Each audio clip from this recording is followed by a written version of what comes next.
There'll be an extra fee for that.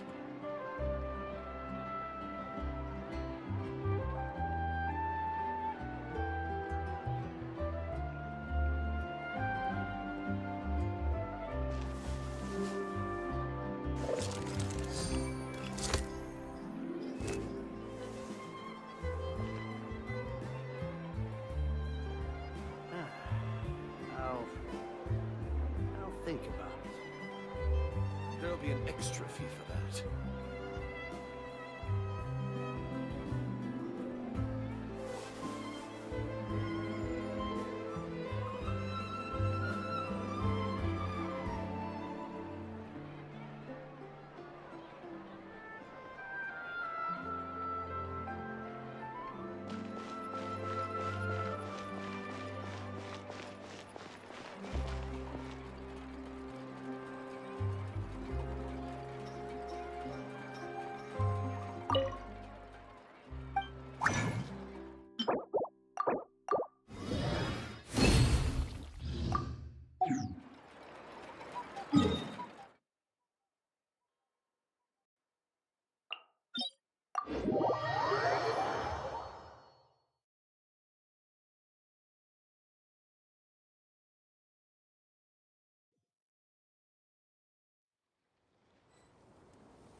Game's up. Fun's over. Wind Strider.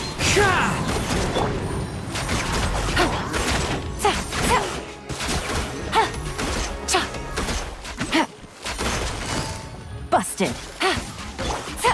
Can't handle your drink, huh? Fallen leaves. Adorn my night. Things are about to get dicey. Gotcha. Jumpy, jumpy, go! Blazing delight! Woo!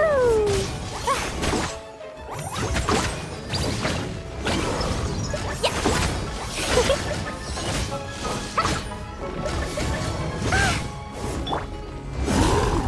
Look at you, Boomtail! Shaking and stirred! Boing, boing, boom!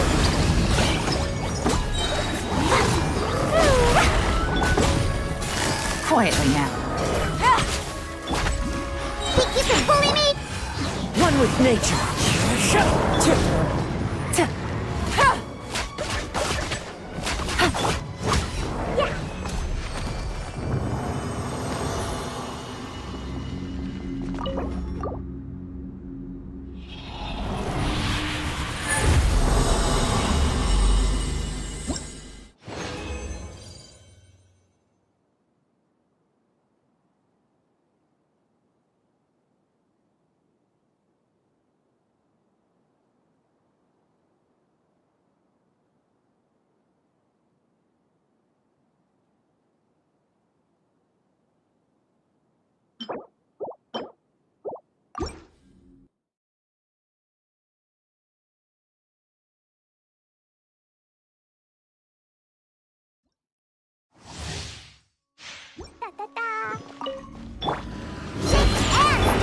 Busted. Game's up. Fun's over.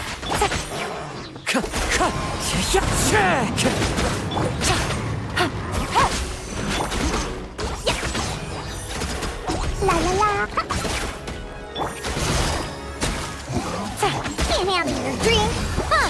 Think you could... Clouds high. The birds come. Things are about to get dicey. Woo! Throw them all up! Yeah! Boing, boing, boom! Da-da-da!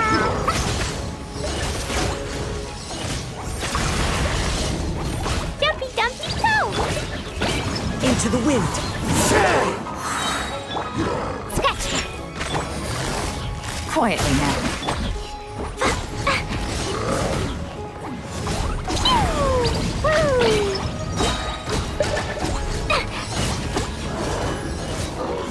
Sayona special! Yeah! Wind strider.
Busted.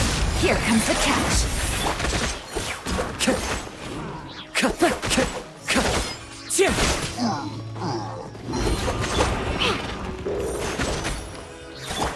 Gotcha. Look at you, Boomtail! Fallen leaves, adorn my night! Game's up. It's over. Quietly now. Boing, boing, boom! Let's splash!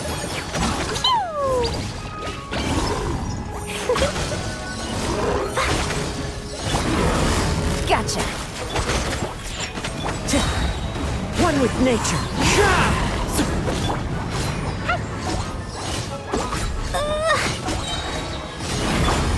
Busted.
Here comes the catch. The wind knows me. Take it easy.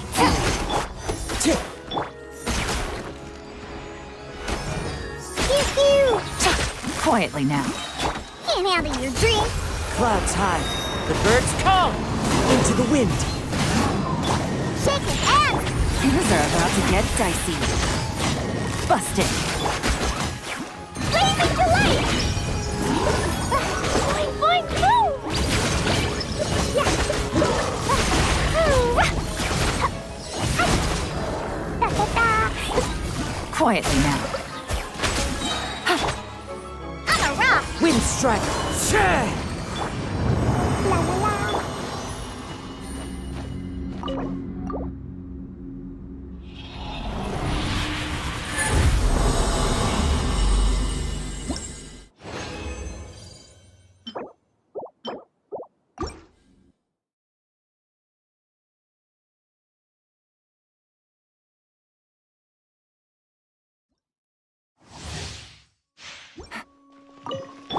Think you can bully me? Game's up. Fun's over.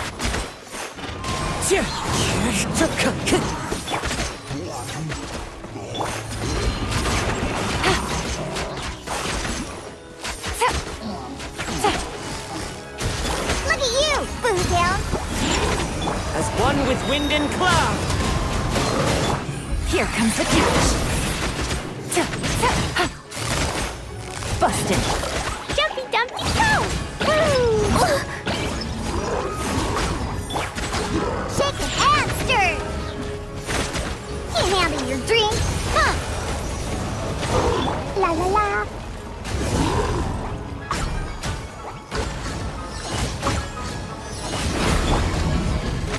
Let's go! Scratch! Time to go. The wind knows me. Boing, boing, boom! Da da da!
One with nature. Through you! Gotcha. I'm here.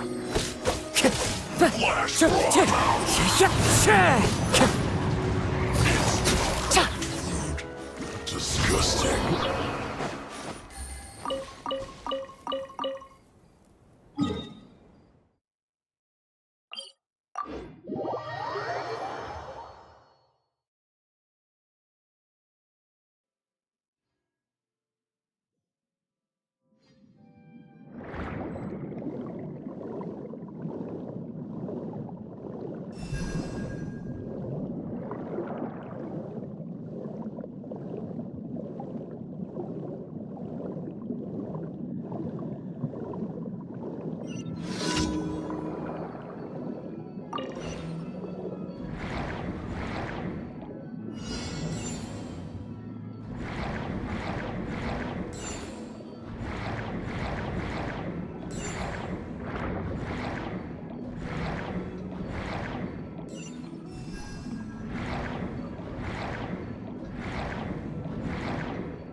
it easy.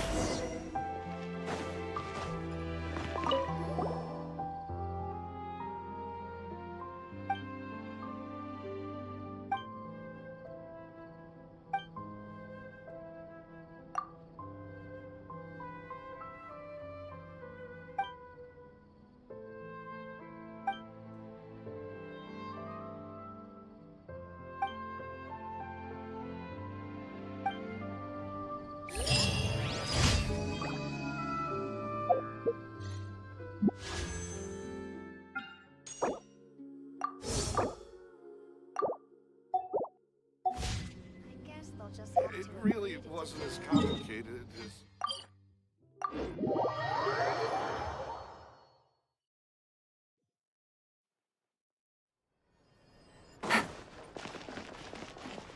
Ad Astra Abyssosk.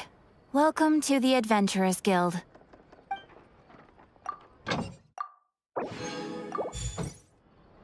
Ad Astra Abyssosk. Thank you for completing today's commissions. Here is your reward.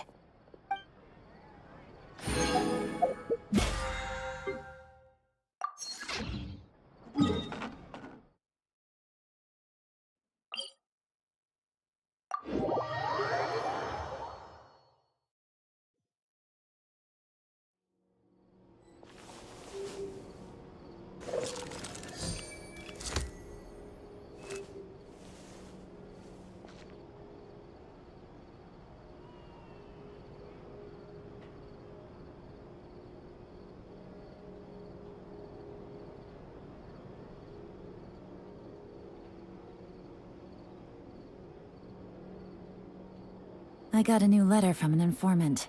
Looks like the situation has changed again.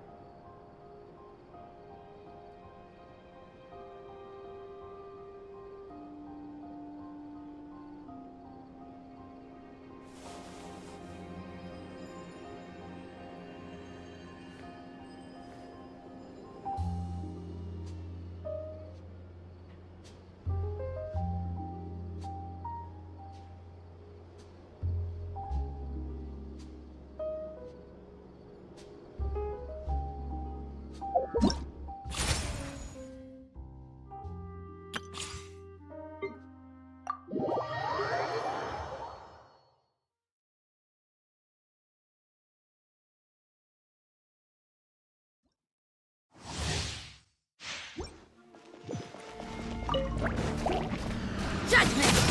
Boba, get them! One with my blade! Spirit blade! Attack! Let's light it up! Teamwork is dreamwork! Yeah! Shiver! Eat this! Nice and spicy! From whence you came! Swift and merciful!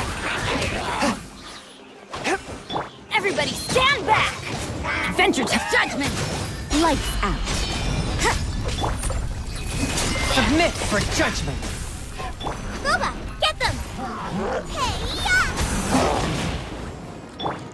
You can't run!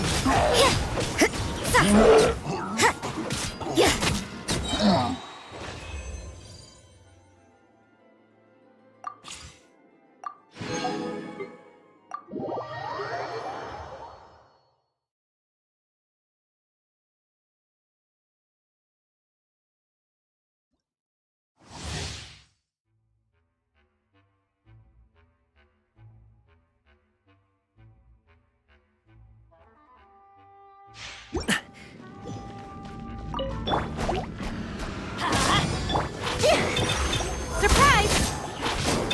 Step on up! Not now! Mighty mythical beast!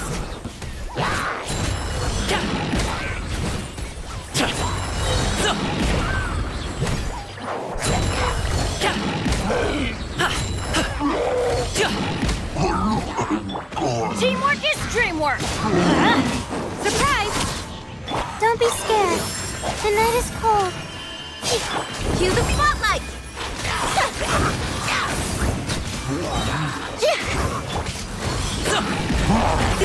Many happy returns! I'm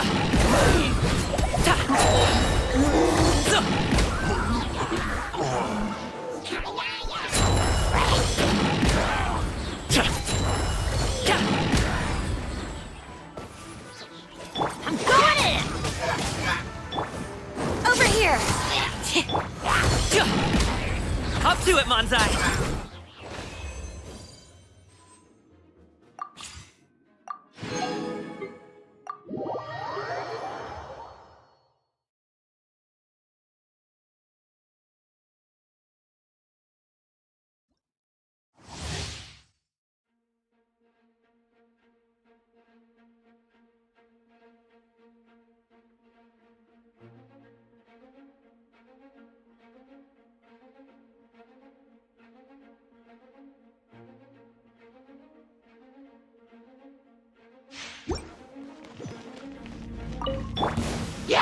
Let's light it up! Nice and spicy! Away I go! Shower me with praise! Teamwork is dreamwork! Let the world come alive! You're toast!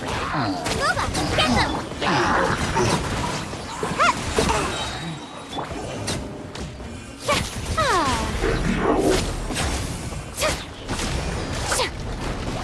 I'm going in!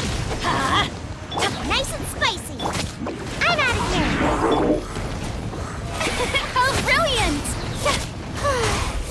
Time to shine!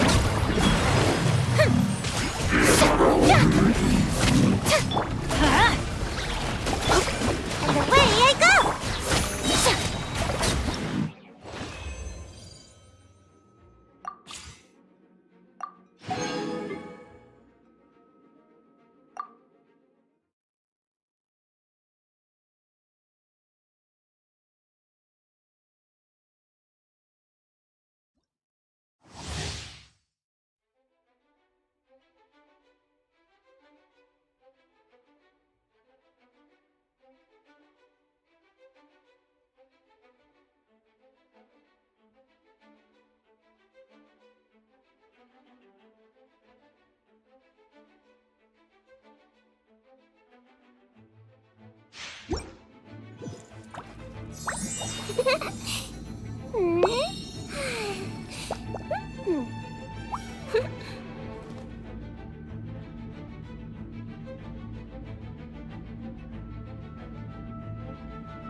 Thyself.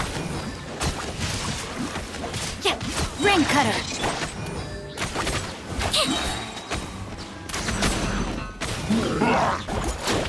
I swear it's for medical research.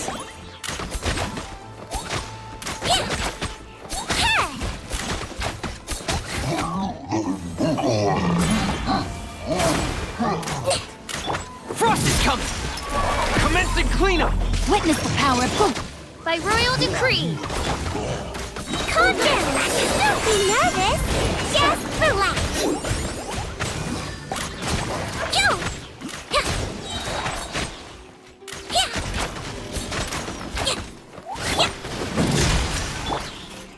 Midnight Fantastic! Let me weave you a verse.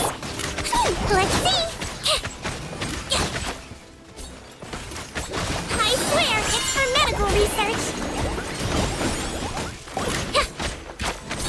Wasn't very nice.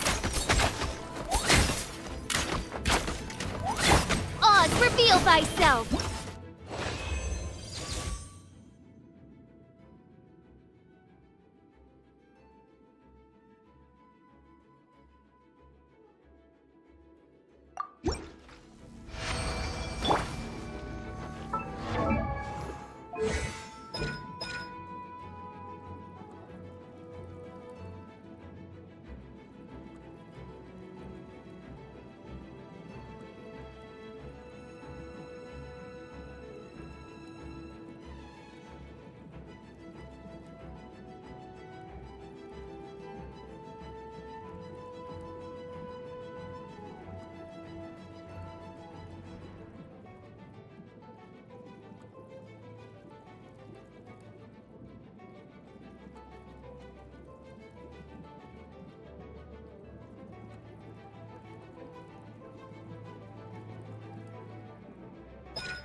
Getting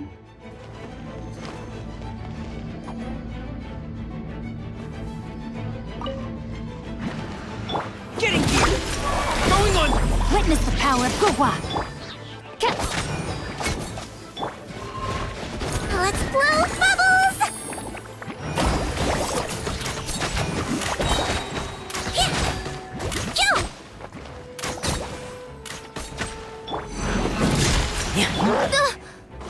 By royal decree! Let me weave you a verse. Don't be nervous! Just relax!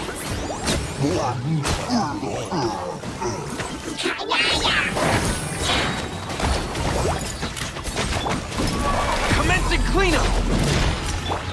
Rain outlines your fate.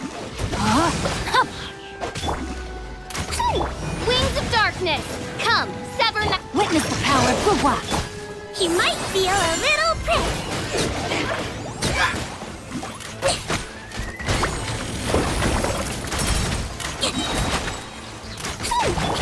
Odds revealed!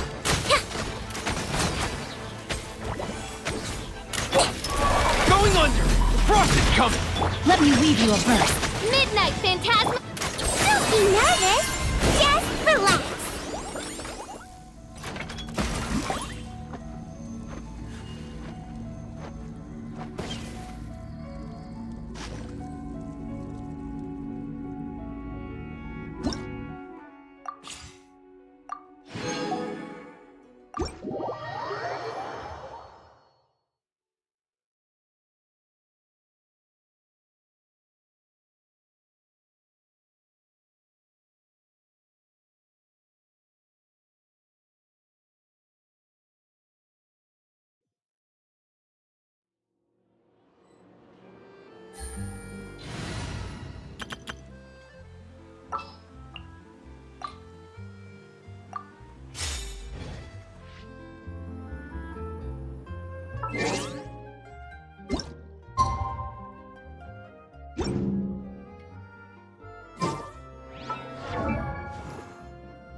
This shop looks popular today.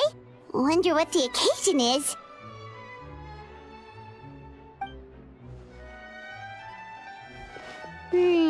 Butterfly Dew Cosmetics now on sale. Huh, looks like it. Oh, Sigewinne's here too!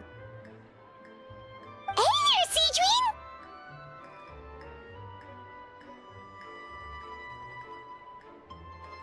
Hello there, Traveler and Paimon. I hope you're keeping yourselves fit and healthy. You bet we are! So anyway, what are you doing here, Sigewinne? The Duke insists I take regular vacations in the Court of Fontaine. This one just so happened to coincide with a promotion for a new skincare product, so I came over to take a look. I like to keep up with the latest industry developments when I can, to help me with my magazine articles. Wait, you write? For a magazine? Which one? It's called Beautés en Fleur, and it's run by the Fontaine Beauty Association. I've done lots of articles about skincare for them, using the pen name Maritime Flower. Oh, wow! You're a Maritime Flower? If Paimon's not mistaken, you're one of the leading figures in the Fontaine Beauty Association!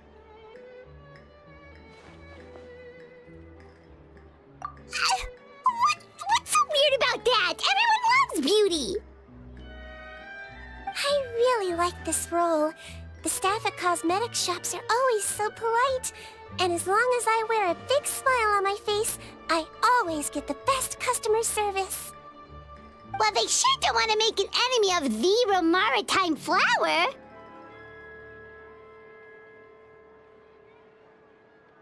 Obviously, it's because of Sigewinne's love for beauty. Still a leader of the Beauty Association? That's incredible. The truth is, I study this field because I cherish my own appearance. It has nothing to do with being beautiful or not. Oh, the words of a master beautician defy comprehension! Oh, wait, you're saying that natural beauty is the highest form of beauty, right? Not really. Actually, melusine aesthetics are very different from human ones. We don't view humans based on their appearance. If I had to describe our approach, I'd say it's based on cuteness. Oh! Really? Yep. Still, I really value my current appearance, and in the process of taking care of it, I've ended up learning quite a lot about skincare and stuff. It turns out, my knowledge and experience is pretty popular with beauty product lovers. It came as a big surprise to me, though. Oh, Paimon gets it now. But speaking of your appearance, how come you look human anyway? Are you, like, only half melusine?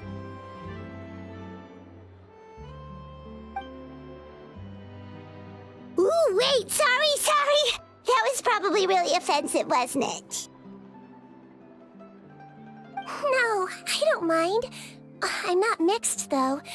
I made a decision to turn myself into this form a very long time ago. If you're interested, I could tell you the story. A shape-shifting story? Oh, heck yeah, of course we're interested!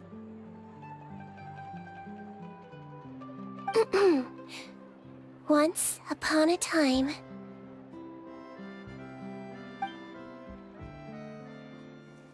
Long ago, humans rejected melusines, and melusines feared humans. There was one melusine who became fascinated with human medicine, but no human wanted her help. And there was one girl who liked melusines, so no humans would make friends with her. So, the melusine became the girl's friend, and the girl became the melusine's patient. Your checkup's all done. You're still in perfect health. Thank you, Dr. Melusine. In this game of doctor and patient, a friendship was born. Then, one day, the girl fell ill. The melusine was the only doctor to arrive on time, but the adults sent her away. Scram! Melusines can't be trusted! So just because I'm not human, I can't save my best friend? In desperation, the melusine approached the frightening witch. She begged and begged until she got a reply. If you take this potion, concocted of sin, you will gain a human face and grow human limbs. But then, you will lose everything that attracted this friend of yours to you in the first place. Can you accept that? The melusine did not hesitate for very long.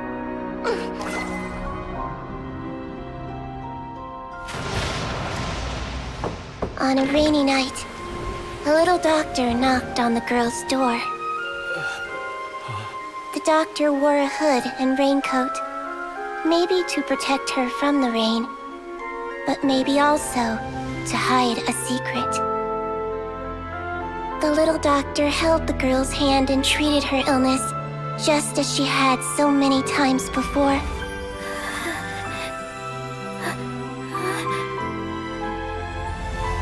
Dawn came, and the little girl's condition improved. But the little doctor was long gone, for she knew her friend would never recognize her again. And so, since then, I've lived my life in human form. Most people who know me just think I was born this way. Ooh. A witch? A potion? Why does this sound like a fairy tale? Trust me, it's a true story. Must be the way you told it then. It just sounds so...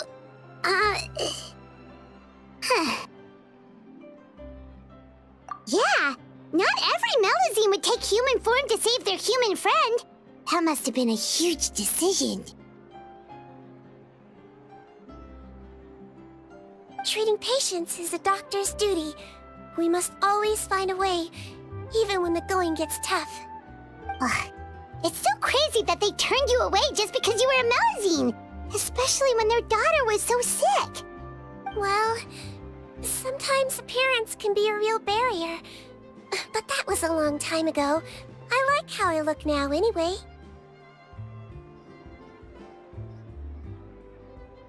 I run too! You're super cute this way. Attention customers! Thank you all for waiting. Now, on behalf of our skincare partner, I'm delighted to announce that our exciting new product is now officially on sale! Well, there we go. Let's have a look, shall we? Oh, Paimon, if you want to buy any skincare products, I'll be happy to give you some suggestions. Really? Personal advice right from a leader of the Fontaine Beauty Association? What an honor! Allow me to introduce our newest skin lotion, Butterfly Dew. I'm sure many of you have already read about this product's trials in the newspapers. To say that it improves skin quality is an understatement. This product gets its name from the way it transforms your skin and makes it glow anew, like a butterfly emerging from its chrysalis and spreading its wings for the first time. We are thrilled to have the inventor of this fantastic product with us here today. Please welcome Mr. Rawat, a researcher from the Fontaine Research Institute. Now, without further ado, I'll hand over to Mr. Rawat to tell you all about what Butterfly Dew can do for you. Thank you. Hello, everyone. I'm Rawat, and I developed Butterfly Dew. Wow, what a looker. He's a researcher? Wow, he's really challenging the stereotype. It seems that everyone is surprised by my entrance. Or should I say, my appearance. I'm well aware that researchers are generally better known for their brains than their dashing good looks. In that regard, I do believe I break the mold somewhat. Of course, appearance is a skin-deep way of defining a person. And yet one's appearance can be a very real set of shackles, holding a person back in their life. It can rob a young person of their self-confidence when applying for a job, dissuade a young lady from approaching the one she loves. Our actions are at the mercy of our appearance, and we slowly become the very person that the outside world sees us as. But what if I told you that those shackles can be broken? If our appearance prevents us from changing, then let us first change our appearance itself. Wash away moles, birthmarks, and wrinkles, and they can no longer rob us of our confidence. Replace them with luster and radiance, and we shall never again hang our heads in shame. That is why Butterfly Dew exists. Its mission is to allow us to shed our pupae, undergo a complete metamorphosis, and embrace a new life. Well, whether it actually works or not, after that speech, Paimon's already sold! Mr. Robot, could I ask if you've used this product yourself? Of course, I tried it many times while I was testing it. You can consider me a product ambassador. Wow, then it's sure to work!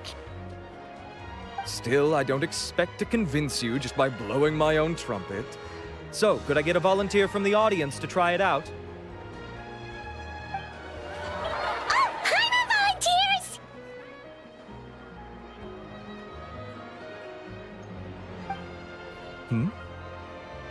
Oh! Ah, what an honor! It appears we have a giant of the Fontaine Beauty Association here with us. In that case, Miss Sigewinne, could we seek your most expert opinion on this product? Sure. Whoa, is that Meropide flower? They say she's the pickiest user of skincare products in all of Fontaine. Here you go.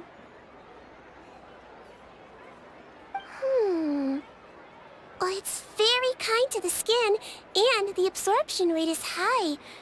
Even for Fontaine, this is a first-rate product. Wow, now that's high praise! I'll take one. Any discounts? All right. Well, all that remains for me to say is, Butterfly Dew is now on sale!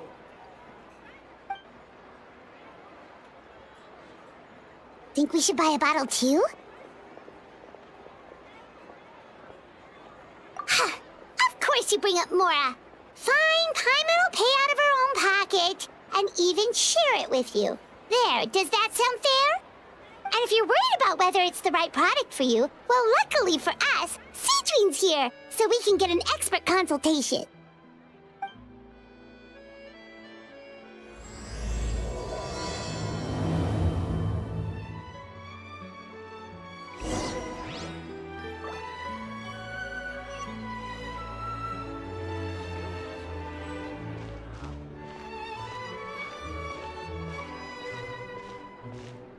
I'm buying for a friend, but I just want to check. This is designed for both women and men, right?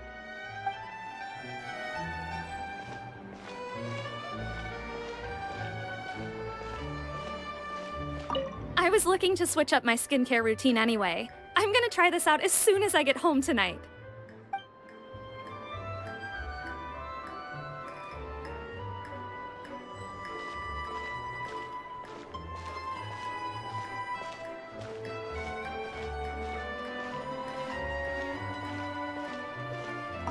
Aw, I wish I'd saved up my pocket money.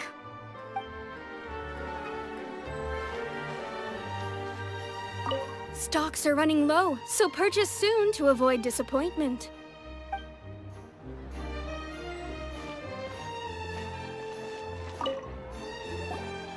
It's an honor to receive such high praise from you. To be honest, I was also hoping you might be able to point out some flaws in the product so I can keep improving it. With most skincare products, the pros and cons only become apparent with long-term use. Yet, this one has instant benefits, improving skin quality without any obvious side effects. It's one of a kind. Don't worry though, I plan to keep using it, and I'll publish regular reviews in Beautés en Fleur. You can read my thoughts there. All you need to do is subscribe. Oh, I was hoping for a more casual conversation, but you are a beauty association leader after all. I understand if you want to keep this professional. Sigewinne! Oh, excuse Excuse us, Miss Beauty Expert, but do you think this product is a good choice for me and him? Wait, are you the renowned traveler? That's right, and by his side, the equally famous Paimon. Well, I don't normally handle customer questions personally, but since it's the traveler asking, allow me to make an exception. Butterfly Dew is made for all skin types, so no matter who you are, you can rest assured that it will be kind to your skin. If anything, it might be marginally more effective on Fontanian's skin, but other than that, it works the same on everyone. Why would it work better on Fontanians? In the interests of protecting my trade secrets, I'm afraid I can't answer that, Miss Paimon. Alright then. How about a friend discount? Save yourself the trouble. I'd be greatly honored to have both of you use my product. Here, take 2 bottles for free. Yay! Paimon's private fund survives!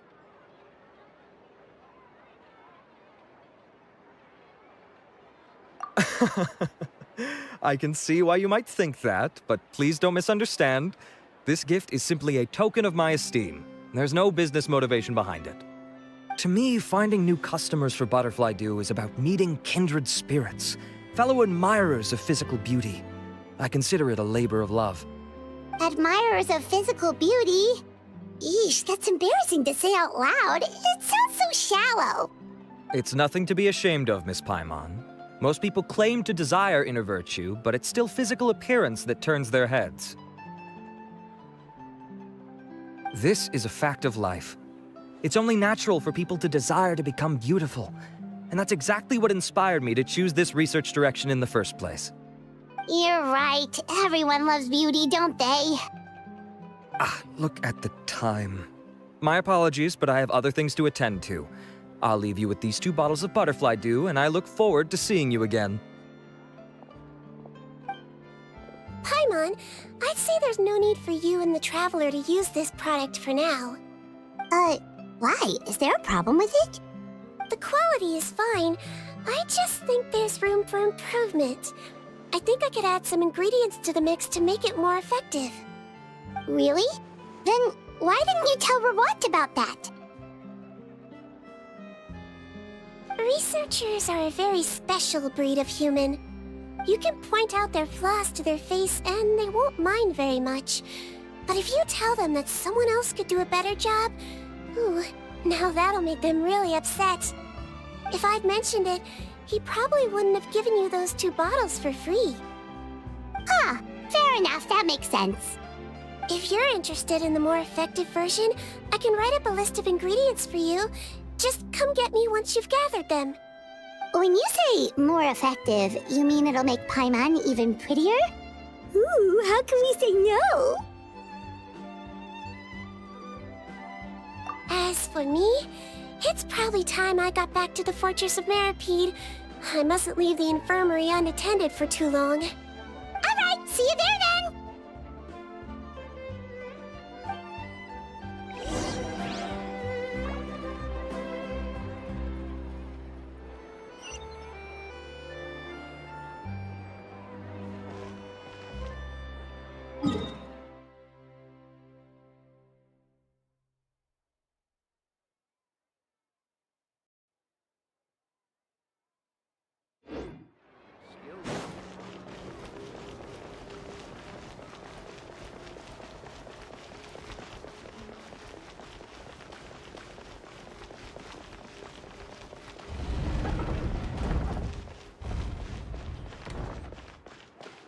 Let's keep looking.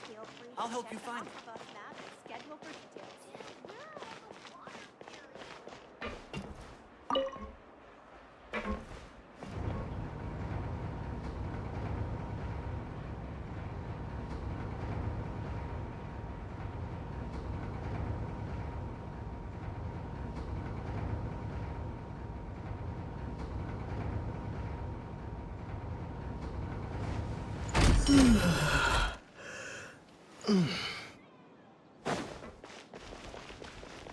Which is more valuable? Unlimited Mora or unlimited?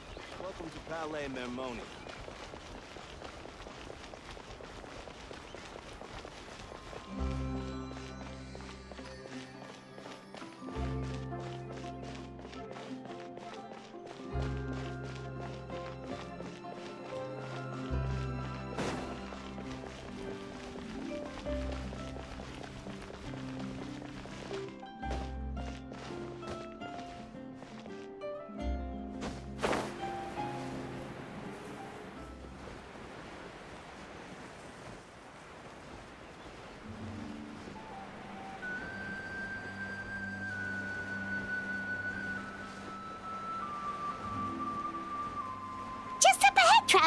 The ingredients for Sigewinne should be nearby.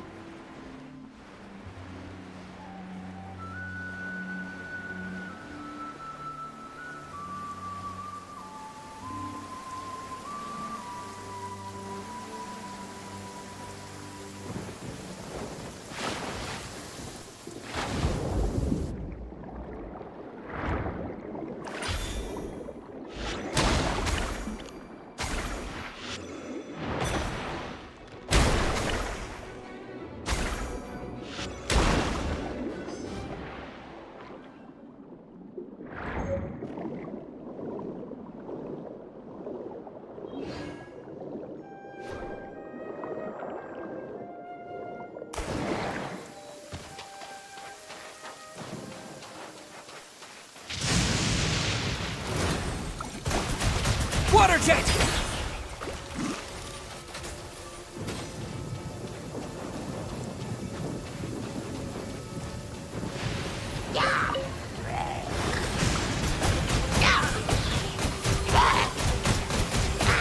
Go!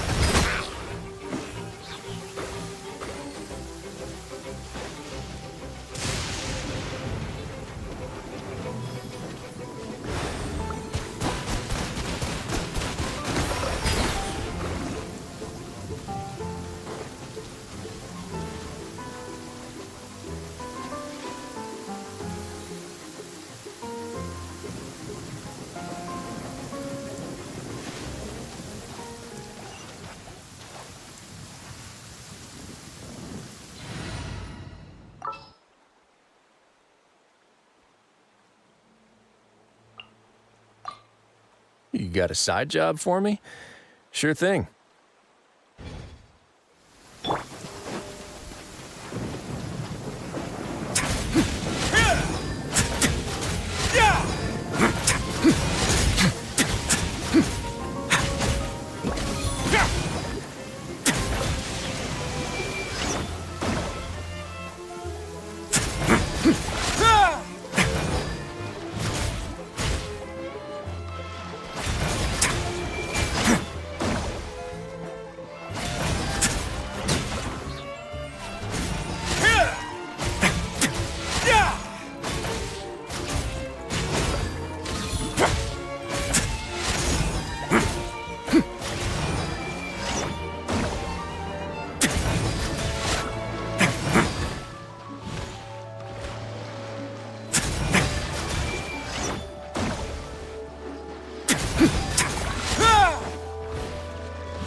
Great! That's everything! Let's head to the Fortress of Meropide!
Whoa, the infirmary is packed!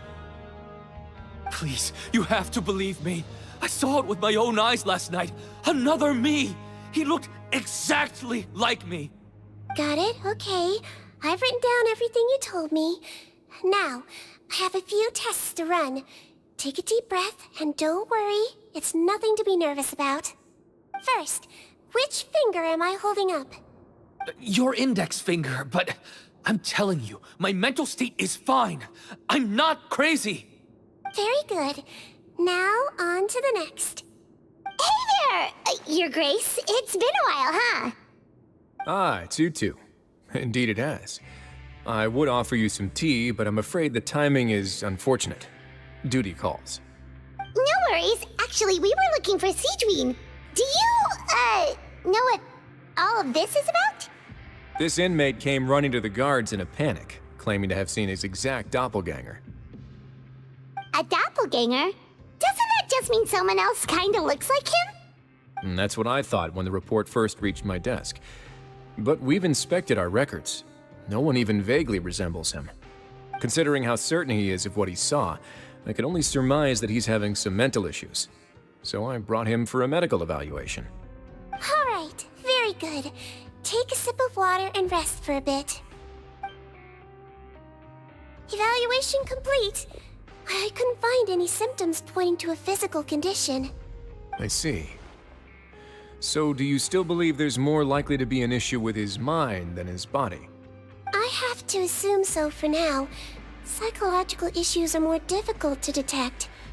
At this stage, we can at least confirm that he is in command of his cognitive faculties.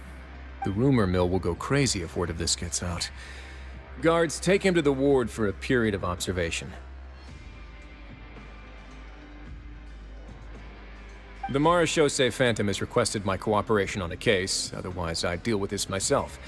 Sorry for the trouble, head nurse, but I'll have to leave this to you. No problem, Your Grace. I'll add him to my observation list. By the way, we have a couple of guests here who have made the trip just to see you. I imagine it must be important. You probably won't need to add them to your observation list, though. Oh, Traveler, Paimon, it's you. Hey there, Sigewinne! It's actually not that important, but... I'll be in my office if you desperately need me. Goodbye for now. Okay, bye-bye! So, Sigewinne... Would you mind waiting for just a moment? I have another patient to see. Just find an empty bed and take a seat. I won't be long. Oh, sure! Sigewinne, we've brought him. And he seems to have taken a turn for the worse again.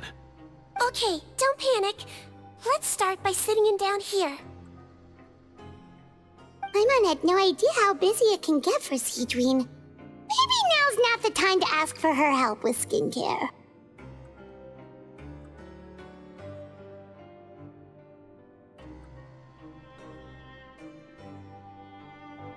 Good point. Besides, it might actually be interesting to observe her at work.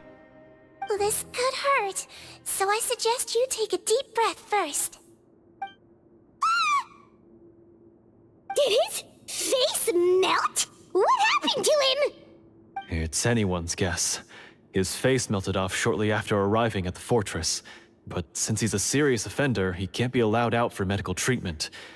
Best we can do for now is ask the head nurse to give him something to manage the symptoms. Oh, this is gonna be awkward. We still need to bring him to the Marechaussee Phantom for questioning. What if he scares them half to death? Will that be our fault? The Marechaussee Phantom? Does this have something to do with the case Risley's dealing with? Yep, it was a huge case. They bagged a few dozen crooks in one fell swoop. And this guy's the baddest apple of the bunch. He harmed countless people. And now, it looks like it's all finally catching up with him. You done gawking? Not yet. I need to check the severity of your ulcers to decide the right dosage.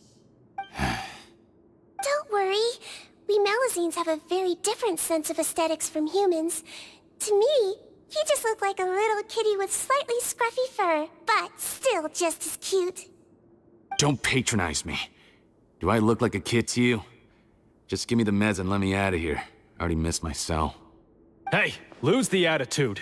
You dare talk back to our head nurse like that again? Your days are numbered. Oh, it's fine. Okay, I'm going to apply the medication now. Tell me if it hurts, alright? Look how nice Sigewinne's being. And he still talks to her like that? What a nasty piece of work. Can I leave now? Wow, not a peep. What a brave little guy. Thank you, Sigewinne. And I apologize for the trouble. So, Traveler, Paimon, did you bring the ingredients? We did, but we don't want to interfere or anything. You're busy saving lives here. Oh, don't be silly. I agreed to it, didn't I? Just hand me the ingredients, and I'll make some time to whip it into the improved version for you. Take a rest here if you want. Or, if you're not tired, I hear they're holding a new pancreation tournament in the administration area. Or alternatively, is there anything we could help you with, Sigewinne?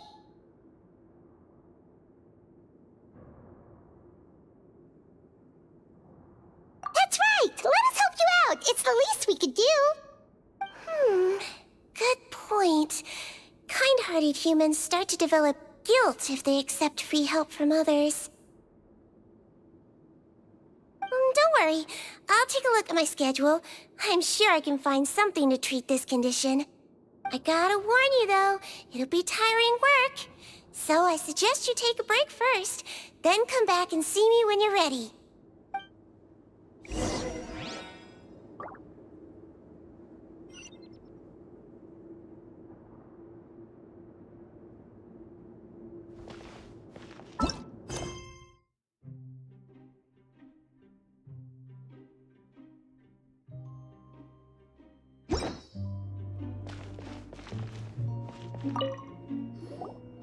We're ready, Sigewinne! What's our first mission? I found the perfect job for the Traveler. First, I'd like you to lie down in this bed.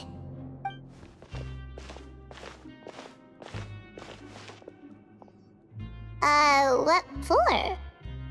I need you to pretend to be sick. What?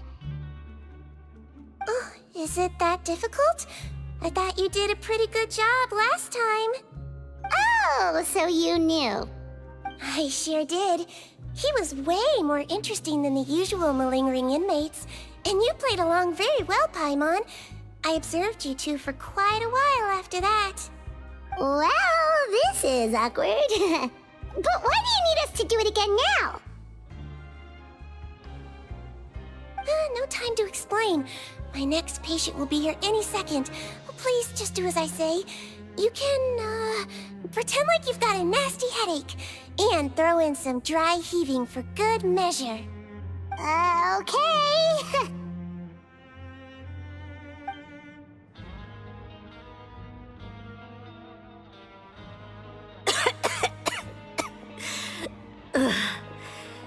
Hey, Doc, it's me.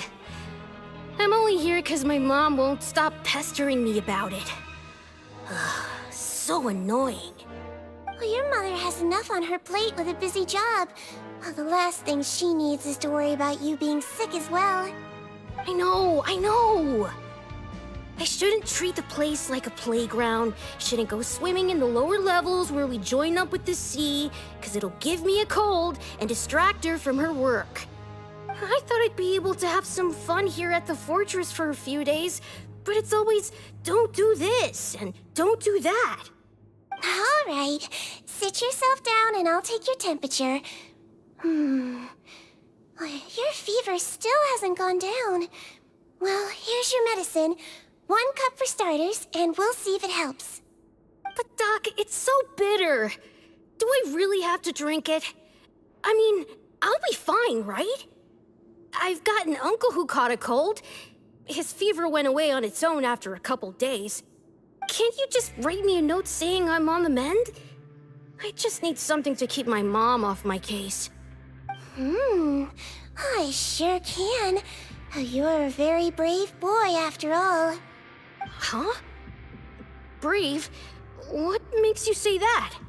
Well, if you want to rely on your own immune system to clear up your fever, then you'll have to tough it out like this guy.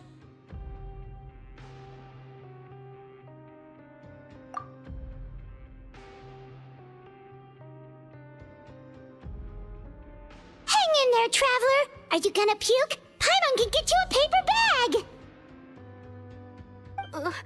Huh? As long as you're tough enough to get through the nausea and dizziness caused by the high fever, you'll be right as rain after just a few days' rest. And if I'm not tough enough? Hey! Wake up! Wake up! Put it this way. At least you'll never have to see the doctor again, right? I think maybe I'll take that medicine after all, if that's okay. Oh, of course. Here, it's still warm. It's so bitter. All done. Great job, you two. That kid really doesn't know what's good for him. His mother's a guard here. She's been working back-to-back shifts lately, but unfortunately his father's away on a business trip right now. She had no choice but to bring her son here for the time being. He was quite happy at first. He seemed to think that the Fortress of Meropide would be all fun and games. So you made us put on that act just to scare a kid into taking his medicine? That's a pretty sneaky trick. Seems like there's a whole side to Sigewinne we never knew about. It's a technique I learned from my teacher. Oh, you had a teacher? Was she a melusine doctor too? She was human. She passed away a long time ago. Oh, sorry. No, it's fine. I really liked my teacher, so it's always nice when I get to talk about her with other people. She was a traveling doctor, and since she didn't have a clinic, she'd go out and visit her patients wherever they were. dealing with the badly behaved ones was her specialty. She used to say, if you can scare the little brats into taking their medicine, you won't have to hear them wailing and screeching when their condition gets worse.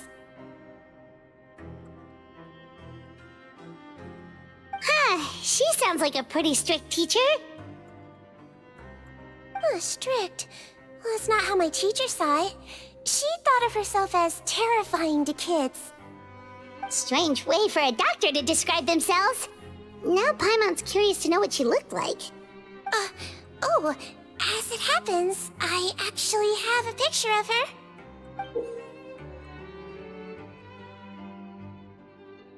Oh, wow, yeah, okay, that'll terrify the kids. Yep. All the children she treated thought she was a witch.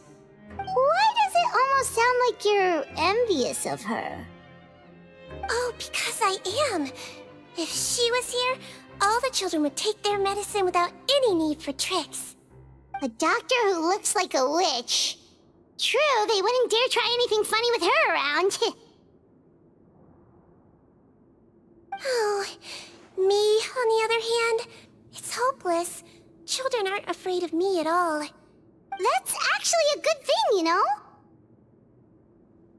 Oh, my next patient should be arriving now. Would you mind lending me a hand again? Sure thing! On to the next mission!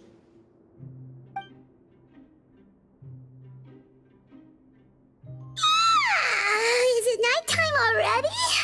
That flew by. You really have a busy job, Sigewinne.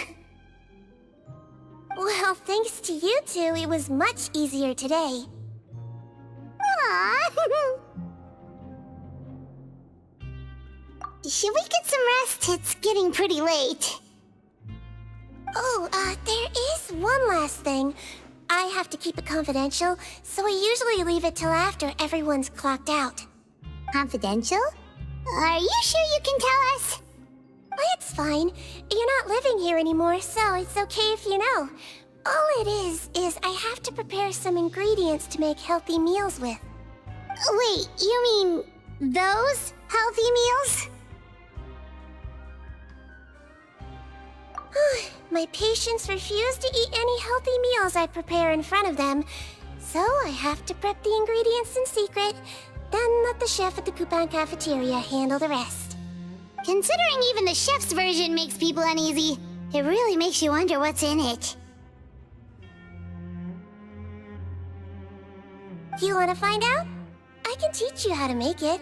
That way, if you ever suffer from exhaustion on your future travels, you can prepare a healthy meal for yourself. It's really good for you, you know. Sure? Guess we can help out one more time.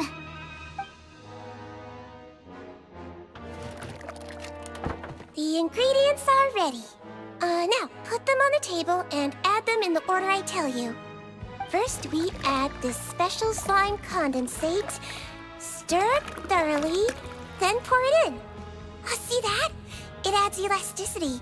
It looks just like tasty jelly, doesn't it?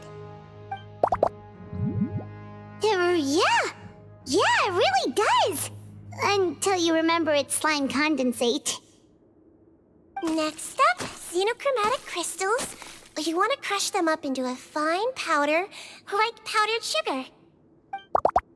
Wait, are those from Fontimer Aberrants? Are you sure they're edible? Finally, we'll need some high-protein meat. Frogs are an excellent choice. You just need to clean their innards, and then you're left with some lovely, tender meat. Oh! Frogs.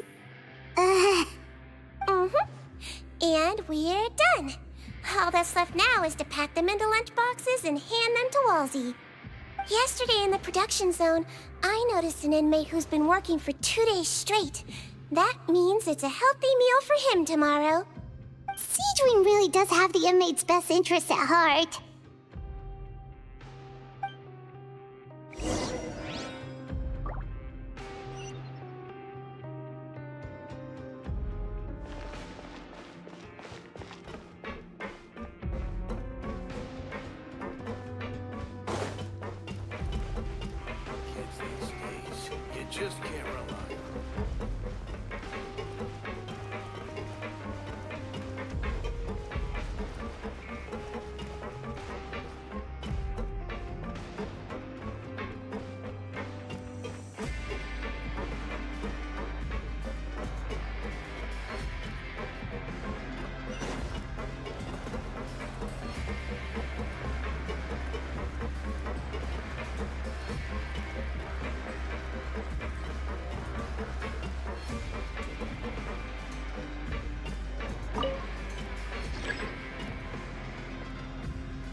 Ah, head nurse.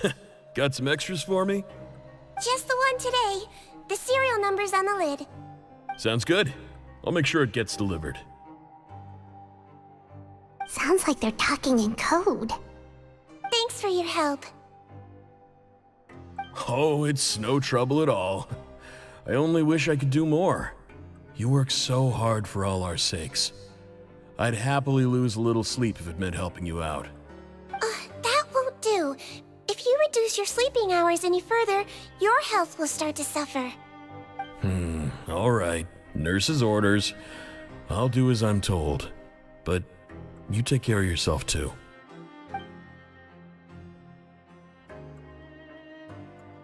Well, I'm done with work for today. Thanks for helping out, you two. Seems like the guards and staff here have a lot of respect for you, Sigewinne. In just one day of helping you with your work, it feels like we've done a lot for the fortress. Head nurse, please, wait. I'm sorry to disturb you this late at night, but I think you'll agree, this is urgent. Okay, just relax and catch your breath. What's the matter? The guard at the observation ward, Odilon, he told me to pass on a message to you. One of the inmates there, the guy suffering from possible hallucinations, well, he seems to have made a sudden recovery, and now he wants to apply for permission to leave the ward. Huh? Already? You were right to tell me. I'll have to examine him and make sure he's well before we discharge him. Looks like we've got one job as medical assistants left. We'll come with you.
Ah, head nurse, you're finally here. I'm so sorry for all the trouble I've caused you, but I believe I've now made a full recovery. After giving it some thought, I'm sure that I was probably just seeing things. Stress-related, I imagine. I'd been working long hours, so I definitely wasn't in the best state of mind. I totally understand. Still, I have to give you an examination before I can discharge you, okay? So, take a deep breath and don't be nervous. It'll be the exact same procedure as we did this morning. We can start whenever you're ready. Again, so sorry. I was in such a state this morning, I barely recall anything. Would you mind taking me through it again? Oh, not at all. It's a lot to remember. First up, we have a little cognitive test. Just concentrate and you'll be fine. To start with, which finger am I holding up? Your pinky.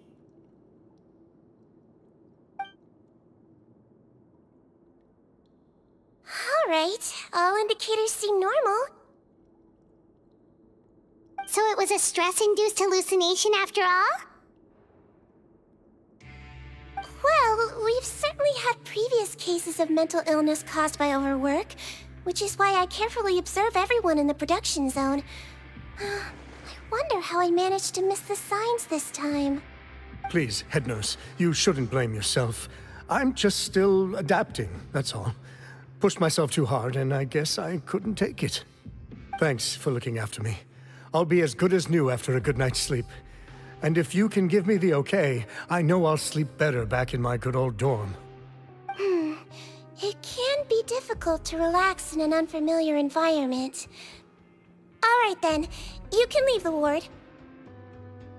I suggest you take 2 days off to focus on your recovery. I'll take you off the observation list for now, so you're officially discharged.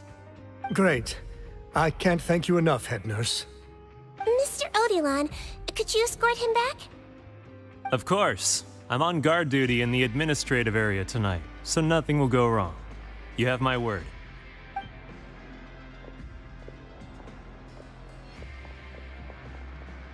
Guess you're finally done for the day now, huh?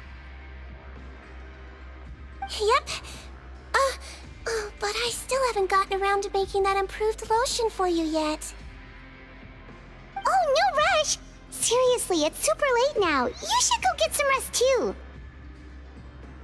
Well, tomorrow it is then. Good night, Traveler. Good night, Paimon. Hope you sleep well. Oh, don't you worry! We will! After a productive day of work, we're both gonna sleep like a log. Yeah, sleep tight, Sigewinne. See you tomorrow!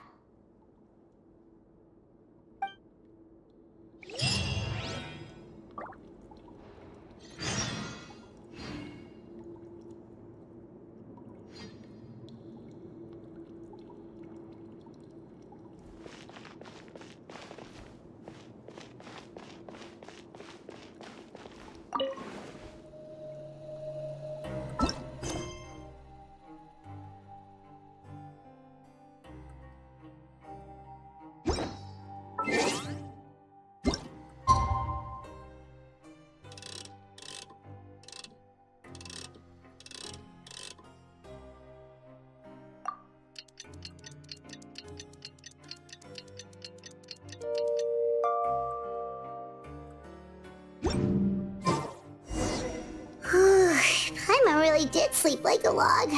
Let's go find Sigewinne.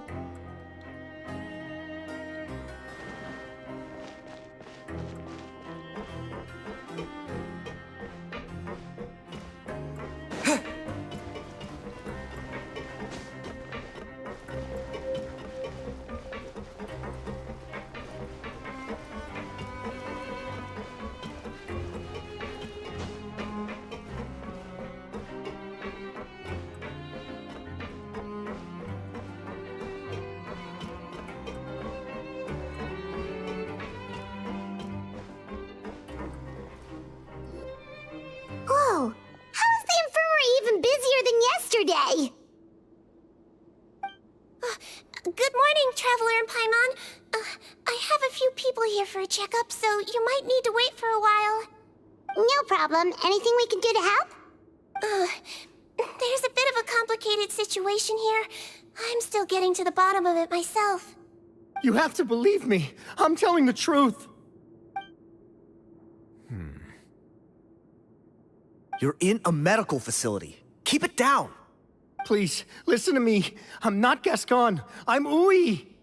You're a horrible liar, you know that? We get all your mugshots with the arrest warrants. It's clear as day that you're Gascon. You mean because of the way I look? I don't know what happened. I just woke up like this. Then you guys dragged me in here for an interrogation. I brought you here to figure out what's going on. If you truly are the victim of an injustice, yelling isn't going to achieve anything. At most, it'll delay your vindication. All right. I get it. This is nuts. Yesterday's interrogations went fine, and now this. Morning, Your Grace. What's going on? Remember the case I mentioned yesterday? The one brought to me by the Marechaussee Phantom? Well, we've been questioning the inmates involved this morning. Every single one of them is claiming mistaken identity. Huh. That's even weirder than what that guy was saying yesterday. The thing is, none of them have been able to provide any evidence whatsoever to support their claims. Questioning them further got us nowhere, so for now, we've brought them to the infirmary. And we thought yesterday was as busy as it got for Sigewinne. We've compiled their statements. Have a look. Perhaps there's something we missed.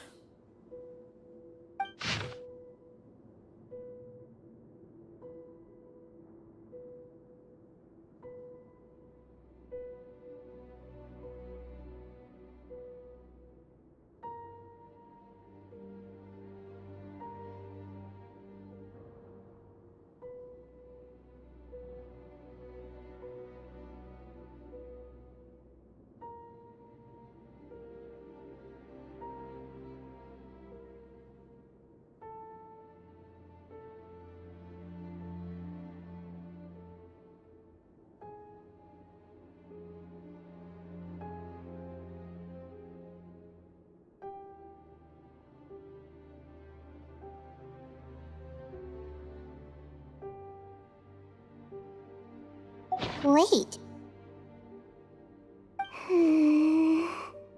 Release? Interesting. The inmates they spoke of in their statements appear to all be due for release today.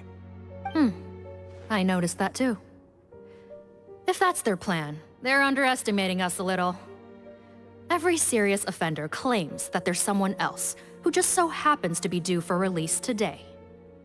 And they're expecting us to go along with that. All the more reason to be cautious. Lumberzar, check the release list for today and make sure no one gets processed. We're gonna need an excuse, though.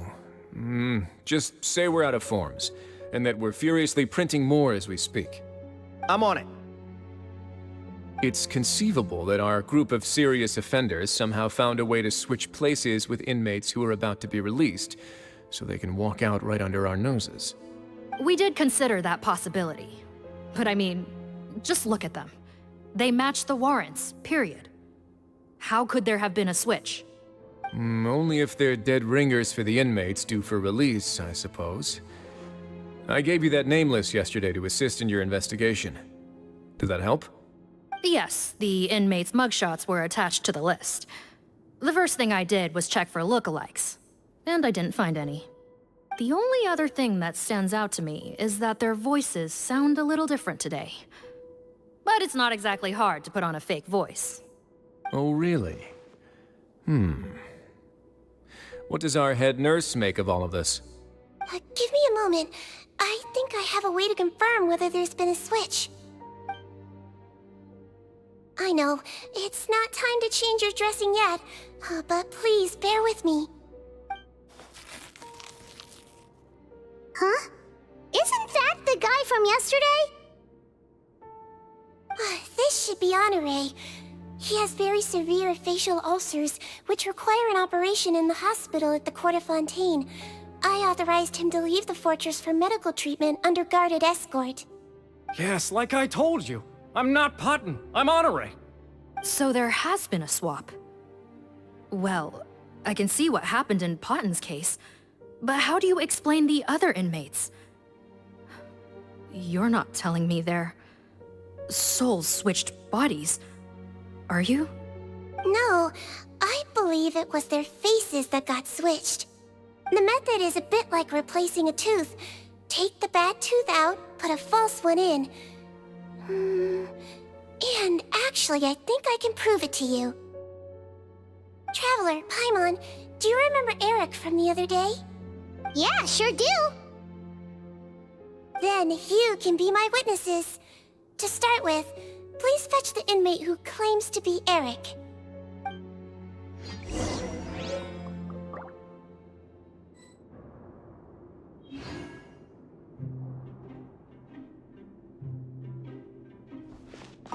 Looks like our head nurse is relying on you for this one.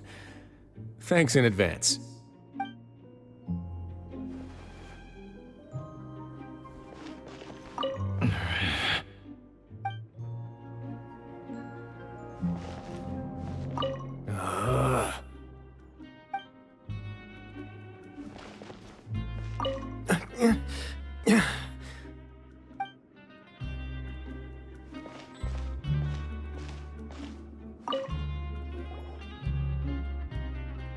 So, you're Eric? Yes, head nurse. It's me. You do believe me, right? I need to do another examination on you, Same procedure as yesterday. All right. It's the cognition test first, right? So I need to concentrate. Now, try to recall if you can. The last time we did this test, which finger did I hold up? I believe it was your index finger. But that means... Huh? So, basically, last night, the Eric who said he saw another him suddenly recovered and applied to leave the observation ward. Sigewinne did another test before letting him leave, but that time, she held up her pinky finger. Huh? I don't know about any tests last night. There was nothing to do in the observation ward, so I went straight to bed. Then I somehow woke up in a high-security cell. Well, in that case, there is a reasonable explanation for the strange events of the past 2 days. So, what exactly happened? The gang of serious offenders wanted to break out of prison, so they identified a group of scapegoats, namely inmates whose terms were almost up, and planned to switch appearances with them. Last night, when Odilon was on duty, they ambushed him and had one of their group switch appearances with him using their face-swapping method.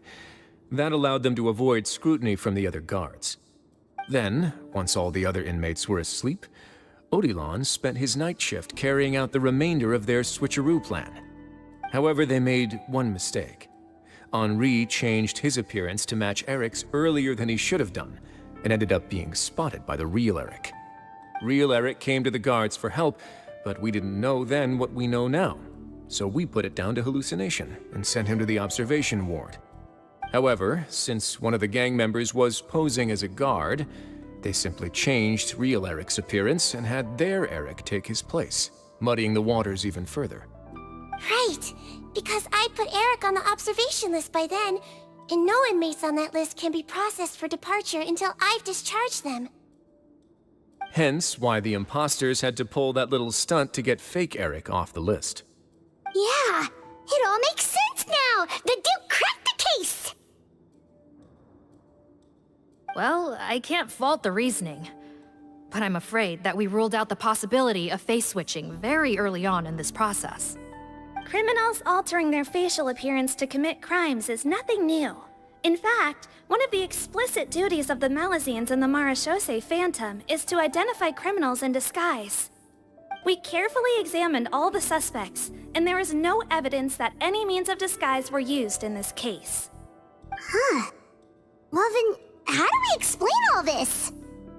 So far, it seems more likely that the gang stole documentation belonging to the inmates due for release, and are using that to commit identity fraud. Actually, there is a potion that can completely change someone's appearance. If they use that, even a melusine wouldn't be able to detect it. A shape-shifting potion? Forgive me, head nurse, but this is the first time I'm hearing about it. If such a potion truly existed, it would jeopardize our entire investigative process at the Marechaussee Phantom. Are you certain of this? Yes, I am. But... Please, trust me in my professional opinion as an experienced clinician. At the same time, without any solid evidence, it's pure speculation. If we can round up all the inmates suspected of switching places, then have a little talk with both sides, we might just get our answer. Yep, let's do that. Okay. Well, it was our negligence that meant we had to come and conduct these post-internment interrogations. And I know it's put you out. We'll do it your way. Your Grace, bad news. I paused the releases like you asked, but we were too late. A bunch of people already got processed 2 hours ago. I checked the list, and sure enough, it's all the people who gave statements. 2 hours ago? That's before today's interrogations began. They had this all planned out. So there really was a switch after all. They really pulled the wool over our eyes on this one. We should be able catch up with them if we leave now, right? Not if that potion is real. They can just switch faces again after leaving the fortress. And if the Marechaussee's melusines can't even spot them, we wouldn't know where to start searching. Yikes! So we're at a complete dead end!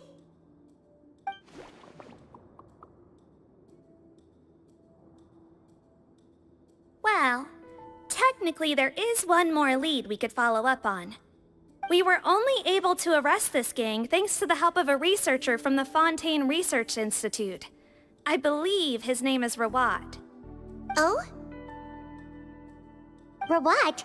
Isn't that the handsome guy we met at that skincare promotion? Handsome? Maybe from a human point of view. I just remember that he specialized in potions. One of the crimes this gang is charged with is the manufacture and sale of illicit drugs. According to Mr. Rawat, they appear to have stolen technology he developed through his research and used it in their operation. At first, he thought it was a typical case of intellectual property infringement, and he tried to negotiate with them. But once he discovered their criminal operation, he reported them to the authorities. Thanks to his report, we were able to swoop in and arrest them all in one go. What a hero! Bet that took courage on his part. No doubt. This is worth following up on. As the one who snitched on them, it's highly likely that Rawat will be targeted by the escapees. That aside, since he's negotiated with them in person before, there's a chance he'll have some additional information for us. Understood, Your Grace. My team and I will head to the Fontaine Research Institute right away. In the meantime, please keep an eye on the face switch victims for us. Of course. Miss Morgan, I'd like to come along and help you catch these criminals. Huh? Why's that? Well, I'm the one who discharged the fake Eric last night, so I feel partly responsible. Don't say that, head nurse. Your focus was on the inmates' health, and rightly so. We can't ask you to help with arresting criminals. That's our duty. I also have a more personal reason. Patton is a patient of mine, and if I don't get a new batch of medicine to him in time, his condition will get much worse. Look, head nurse, I completely understand where you're coming from. But arresting criminals is dangerous business.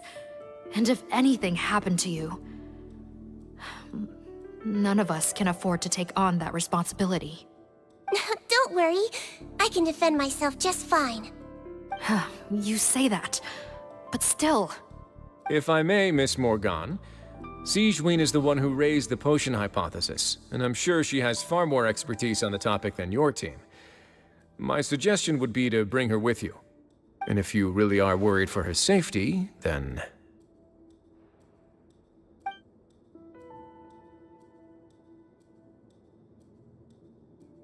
Ah, there you go, right on cue. Knew I could count on you.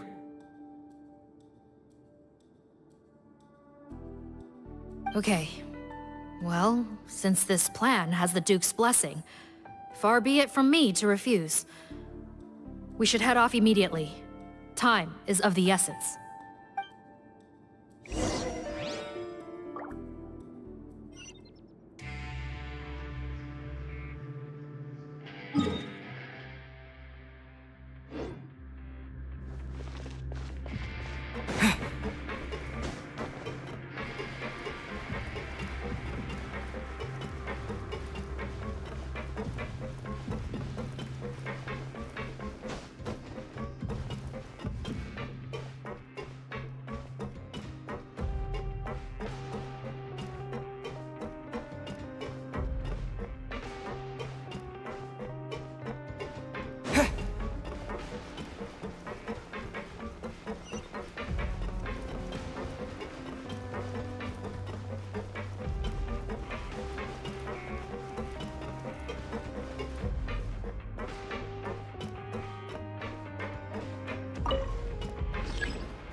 Please appreciate my sincerity. Please remain seated. Out! The banquet must go on.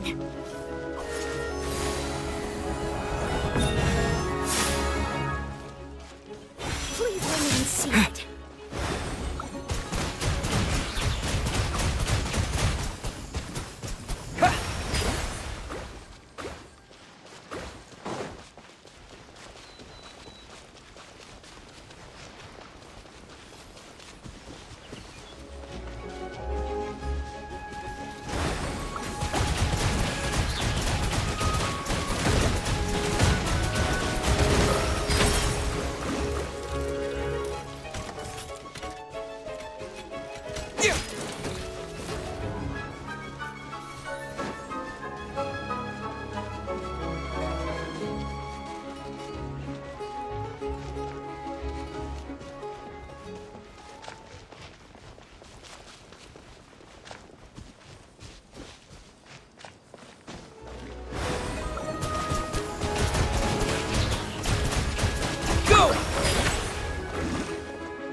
Greetings. Sorry to impose, but I'm afraid we're here on urgent business. And we're gonna need you to cooperate. The Marsh is a phantom. Let me guess, you're investigating some more legal research? Not this time, no. We're looking for a researcher. Do you know where we might find Mr. Rawat? Rawat. Oh yeah, Mr. Handsome, right? He actually doesn't work on site here very often. There's a handful of researchers in the nearby area who know him pretty well, though. You can see what they know. Just a handful? Paimon figured he'd be the most popular guy around. Well, I guess you could say he's popular, at least on a superficial level. He's blessed with good looks, so he tends to make a good first impression on people. But in all his time here at the Fontaine Research Institute, I don't think he's ever had a single deep conversation about his research with his peers. That's no way to make real friends around here.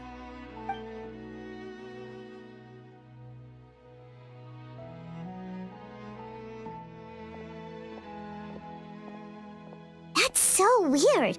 He definitely didn't come across like a recluse at that product promotion. Oh, I don't find that weird at all. He definitely didn't strike me as the kind of guy who's, good at making friends. Really? Paimon couldn't tell. Must be a melusine perception thing. Okay, we should talk with his acquaintances. But we also need to check the Research Institute for any clues. Let's split up. It'll save us some time. Sure thing. We'll go ask around among the other researchers with Sigewinne. Paimon's suddenly kinda curious to know what everyone really thinks of him. Definitely gonna get fired.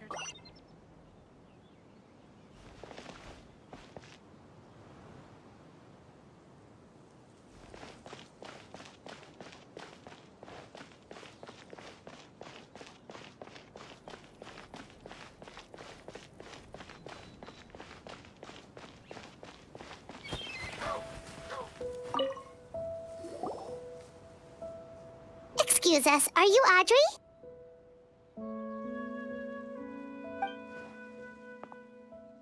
That's me. What is it? Are you close friends with Rawat? We're trying to find out where he is. Close friends? You mean because I told him I had feelings for him once?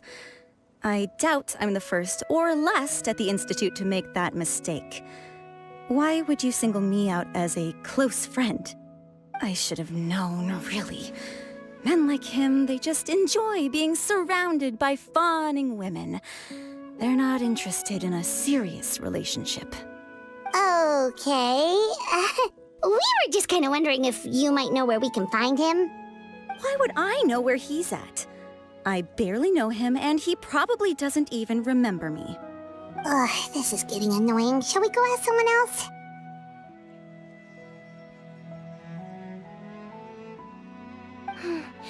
I think she knows Rawat better than she cares to admit. If we leave now, it might be a wasted opportunity. Maybe, but we're not going to get much out of her while she's in this state, are we? She's displaying symptoms common among people in love, if that's what you mean. But I know a cure. It's curable? Oh, we're still no closer to finding Mr. Rawat. Oh, by this point, he could be in grave danger. Danger? Wait, why are you looking for him again? Oh, that's right, yeah! The Marshose Phantom said that he's been targeted by some pretty bad people. We need to make sure he's safe. What? How has this happened? He seemed fine when I last saw him, and that was only a couple of days ago. Just happened to run into him, of course. Oh, I see. Well, do you have any thoughts on where he might be right now? Okay, but this is purely out of concern for his safety. If he's not at the Institute, he might be at his mother's place. I heard she raised him alone, that they had it pretty tough financially, and these days she's housebound due to illness. He makes regular trips back home to check on her. Oh, okay. Do you know the address? Nope, sorry. I only found out the thing about his mother because it came up in conversation once. I was just trying to find out more about him, so I could get to know him better. When I told him I had a crush on him, I offered to help him take care of his mother. And yeah, maybe that was a stupid idea, but did he really have to yell at me for it? It's like, fine, I can take no for an answer, but what's with the temper tantrum? Unbelievable. These guys only want to show you their charming, well-groomed exterior. They can't stand it when a few home truths shine through. Looks like her love syndrome is flaring up again. We need to find out Mr. Rawat's mother's address. Let's check with the Marechaussee officers when we regroup. Cool, sounds like a plan.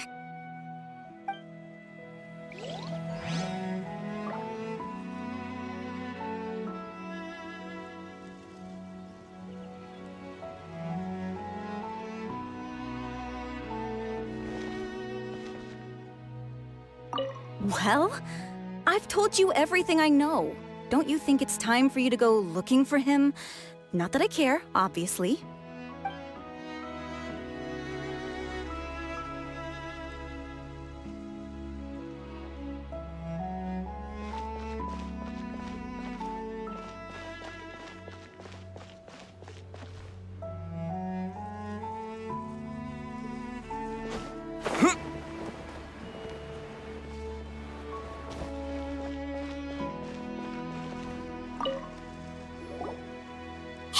Are you in Teeb? What do you want? We're here to ask about Rawat. Any idea where he might be? We were told you were pretty close with him. Close? Not sure that's the word I'd use. He wouldn't even let me use his patent. Huh? It's been a good few days since I last saw him. I don't know where he's at. Go ask someone else. Would the patent in question happen to be related to the new skincare product he developed?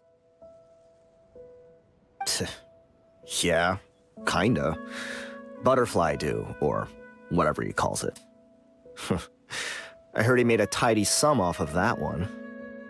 Okay, now we're getting somewhere. Keep going. Most of the other researchers here focus on mechanics, energy, stuff like that. I get why he wouldn't be interested in having anything to do with them. But I'm studying coatings. There's a huge overlap in our areas of research. Why would he refuse to work with me? I bought his product once and noticed it contains a unique substance that might have applications in coatings too. If it worked out, I could probably make as much as he's making. Don't get me wrong, I had no intention of plagiarizing his work. I was hoping to get official permission to use his findings in my own research. Followed the proper procedure. It was all above board. I would have had to pay him a license fee and everything. But despite that, he turned me down not once, not twice, but 3 times. It's like he's vehemently opposed to the idea of anyone else making the kind of money he does. Huh, so is Rawat antisocial, or is this guy just jealous? Well, it doesn't look like we're gonna get any info about Rawat's whereabouts from him. Let's go! Wait, 1 second. Mr. Antibes, next time you go shopping, you should buy some Buell fruits. Peel the skin, steep in water, then drink. It'll help calm your mood. Huh? Yeah. Thanks.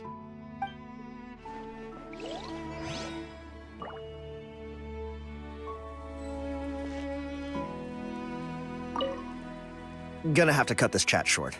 I have a patent application to write.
gonna get fired.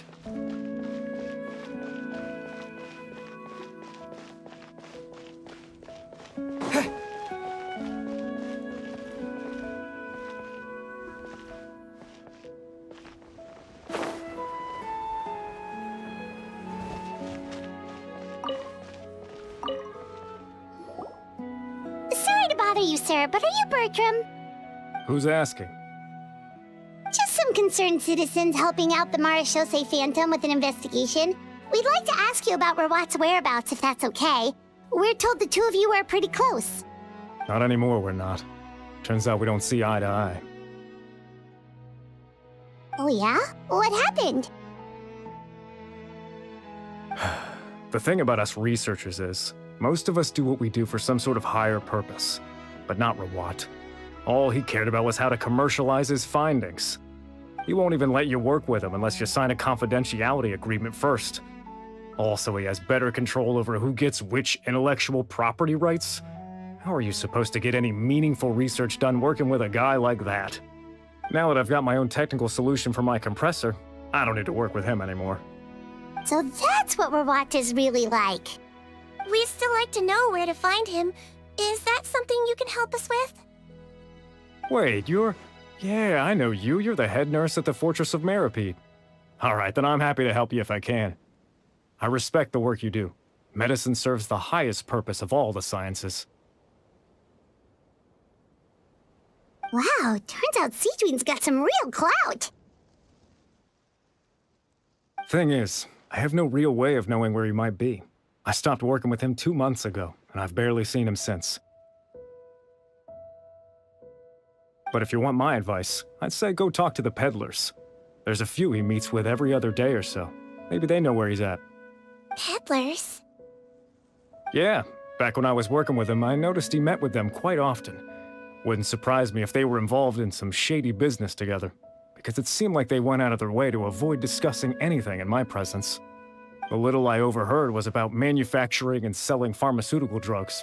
Like I said, he's all about the money. Drugs? Doesn't he work with skincare products? Do those count as drugs? Who knows? I never cared to find out. He's the Morag rubber, not me. Thank you. You've given us plenty to work with. Welcome. Goodbye, and may we both reach new heights in our scientific endeavors. Well, that's all 3 researchers. Let's head back to the meetup point.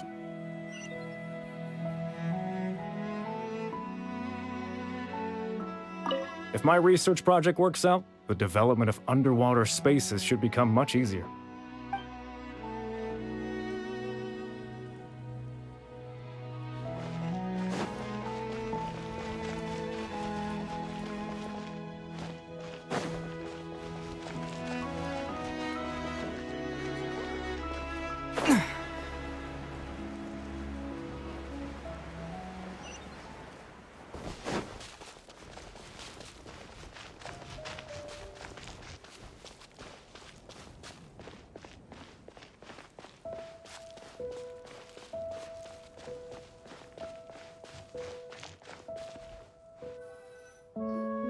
You know, Paimon started out thinking Rawat was a handsome researcher with a friendly and cheerful personality.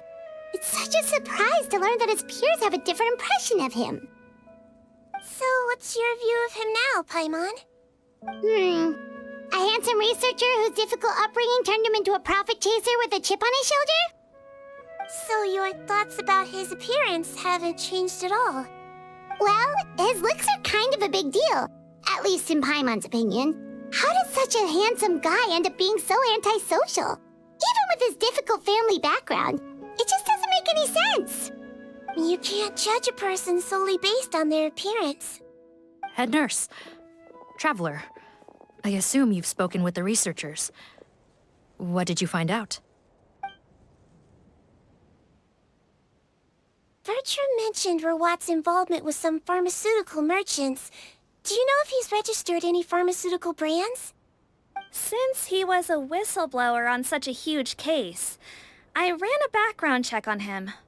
I don't remember there being any brands under his name. How strange. If he was so focused on commercializing his research and averse to sharing his technology with others, why wouldn't he have registered his own brands? Maybe he and his business partners needed to avoid public scrutiny? You think he may have colluded with the gang? Well, the crime was manufacture and sale of drugs, and that would certainly be in his wheelhouse. We can't rule it out. Isn't that pretty unlikely, though? He was the one who blew the whistle on them! Most children who come to me with tooth decay have suffered pain for a long time already, but they'll still try to hide the fact that they eat too many sweets. Grown-ups and children aren't so different in that regard. If you say so. I saw him when he came to make his report, and I certainly didn't get the feeling that he was the type to collude with criminals. Perhaps it's more likely that they were coercing him. You mentioned that he comes from a poor family. So, it's possible that the criminals approached him asking for academic support, luring him in with the promise of riches. By the time he discovered who they really were, he was in too deep. They had leverage on him, so he was forced to keep working for them. I've seen it happen many times before. That does make a lot of sense. It would definitely explain why he was so unwilling to cooperate with his fellow researchers. No wonder he's so unsociable. He must be on edge all the time with a gang of crooks breathing down his neck. In that case, the situation could be worse than we thought. If Verwat was working with the escaped inmates, they're sure to know more about his whereabouts than us. Oh, there's a good chance they'll get to him before we do. Based on the information we've gathered so far, he was last seen 2 days ago. If no one's seen him since, maybe we're too late. 2 days ago? So he went missing right after that product promotion. That was the same day he reported the criminals, too. Not a good sign. Don't worry, everyone.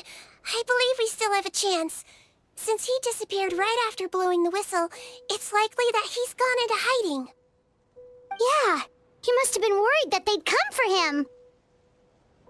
All the more reason to find him as soon as possible. The only lead we have at the moment is his mother's house, which you mentioned earlier. Seath, think you can find the place? Yep. When you register a brand, the Court of Fontaine requires you to provide a legal address. The one Rawat wrote down was in the outskirts of the city. That should be the place. Okay, then there's no time to lose. Let's move.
jet!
All right, this should be the house.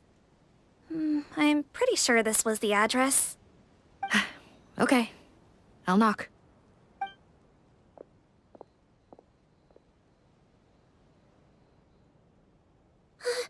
Sounds like whoever's inside has restricted mobility. Oh, it seems serious. Oh, what's the fastest way to get this door open? Break the door down?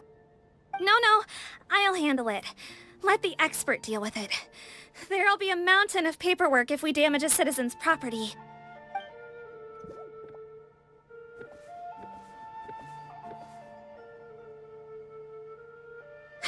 Calm down. Deep breaths. Remember your training. Control your strength. And... it's open! Seath, take a few people and lie in wait. Keep your eyes peeled for any activity around the house. The Traveler, Head Nurse, and I will go inside.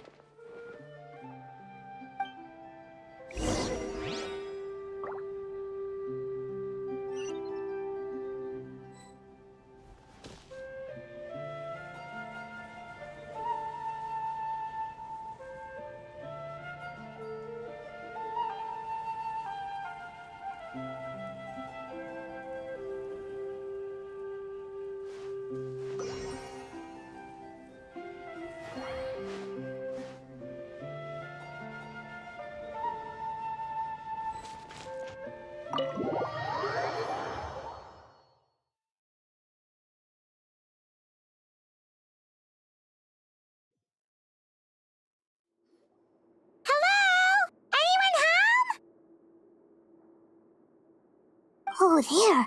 On the bed, there's an old lady. That's gotta be Rawat's mother, right? She doesn't look like she's in any state to be answering our questions, though.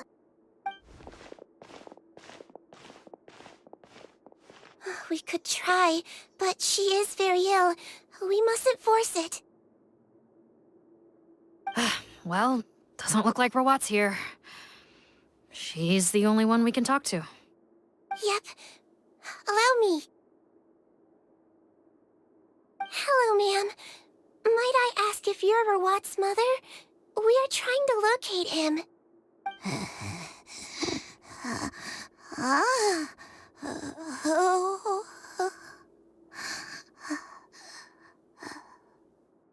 Hard of hearing, perhaps. Does anyone have a picture of Rawat? I have one here. I'd like to show you a photo, ma'am. Is this your son? Do you know where he is?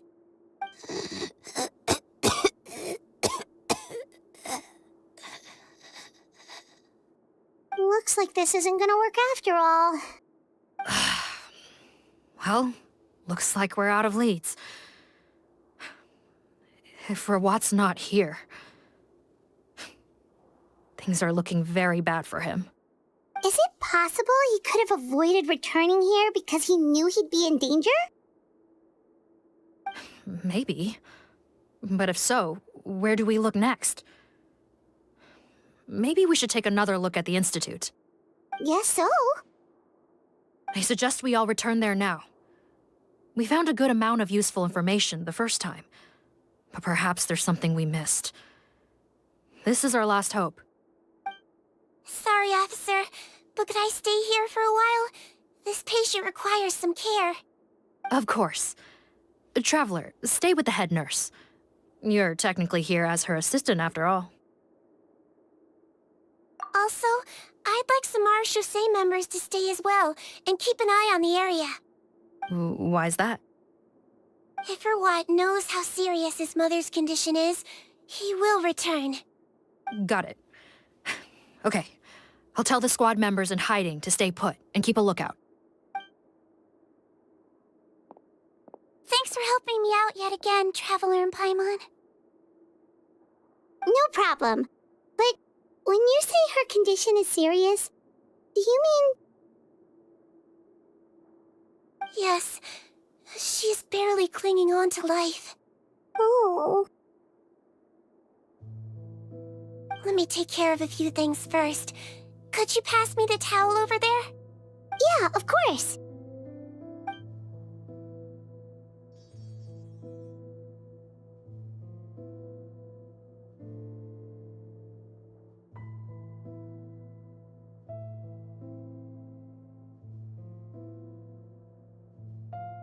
I can tell that her family has tried a lot of different treatment methods, including some very expensive medicines. Unfortunately, her condition is so multifaceted that a recovery looks all but impossible. Sigewinne. Paimon bets being a nurse must be pretty tough at times like this. Yes, it makes me a little sad. In a melusine's eyes, a human's birth, aging, sickness, and death are as much a part of natural law as sunrise and sunset.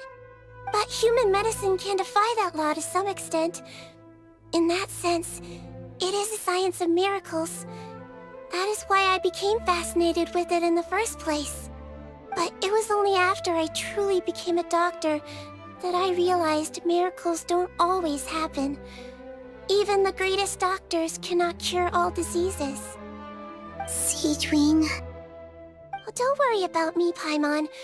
A doctor's duty is not to cure all diseases, but to treat whatever ailments they can. At the very least, I can lower her fever. That way she'll suffer less, and she might even be able to see her son. Yeah, all the more reason to find Rawat as soon as possible, even if we don't catch those crooks.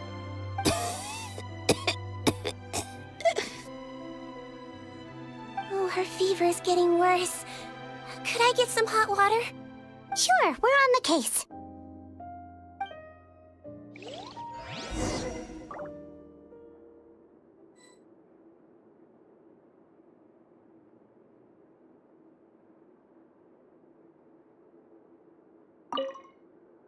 I'll take care of her. Fetch me some hot water if you would.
the hot water?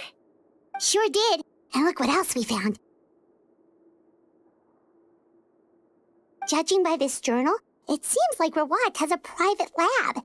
There's a good chance he could be there right now. We gotta go tell Officer Morgan right away. Oh, that's great news. But hold on just a moment. The wet towel is ready. I'm giving you another injection. Are you feeling better now?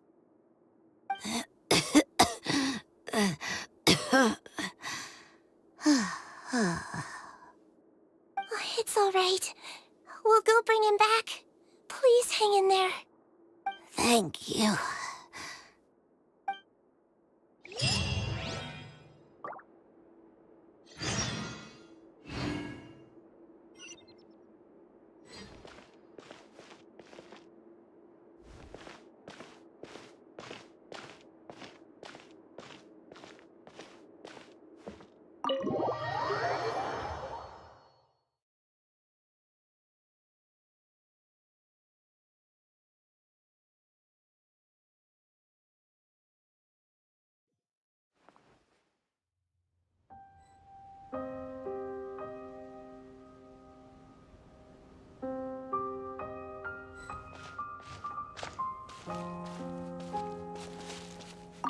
No, don't look this way. I'm supposed to be hiding, remember? Captain's orders.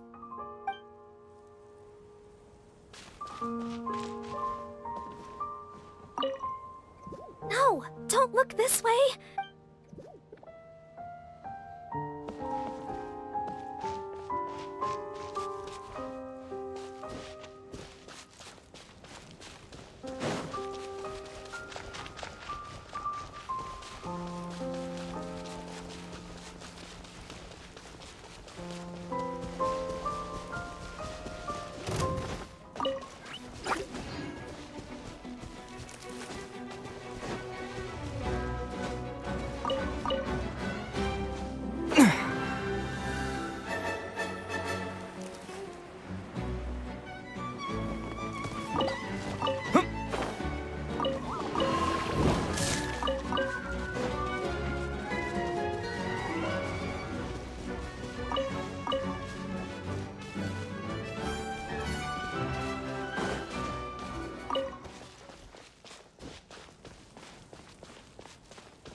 So troublesome.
I've been waiting.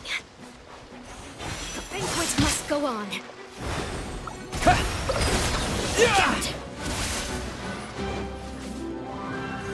Please remain seated. Please hold for just a moment. Forget the crowd. The banquet must go on.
It's Officer Morgan! They're already here!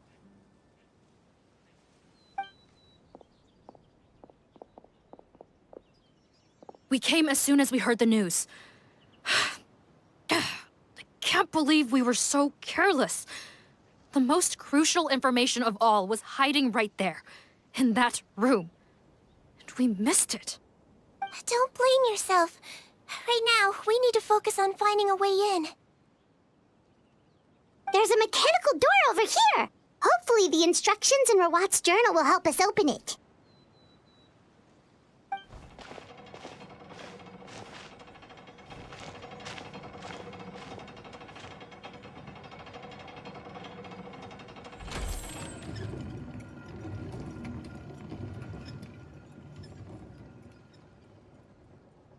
It's open. Let's go in.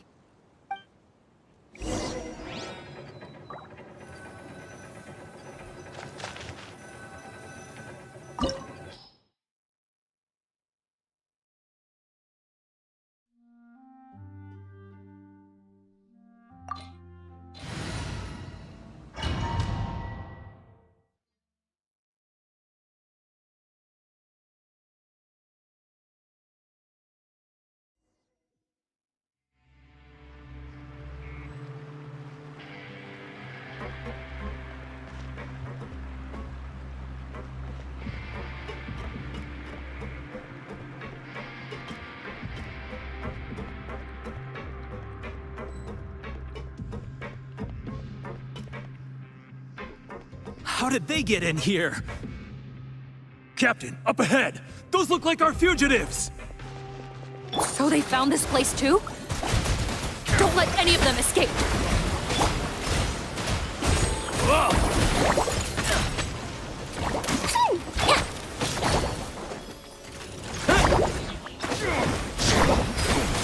Come again. It's a fury. Wibbly wobbly! He might feel a little prick.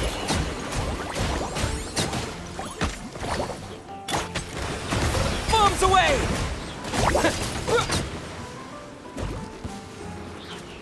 That tingle breeze.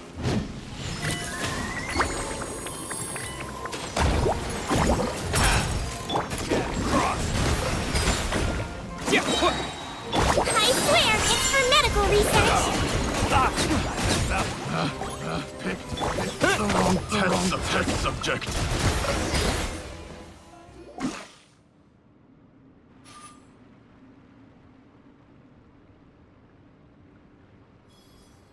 Captain, according to our list, many of the fugitives aren't accounted for.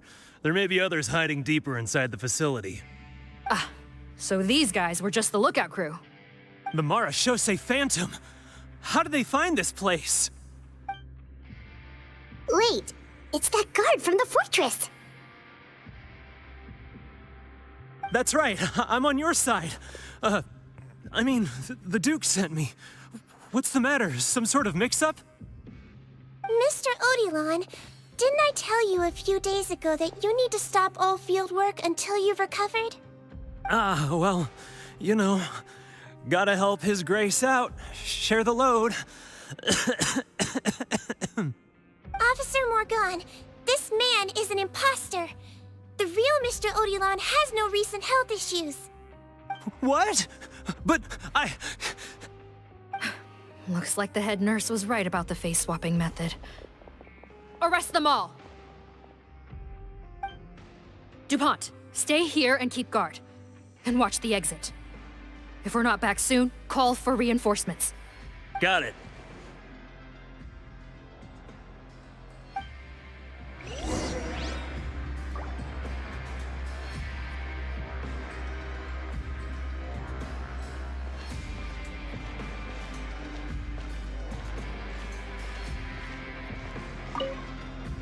Don't worry, I got this covered.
So many jars.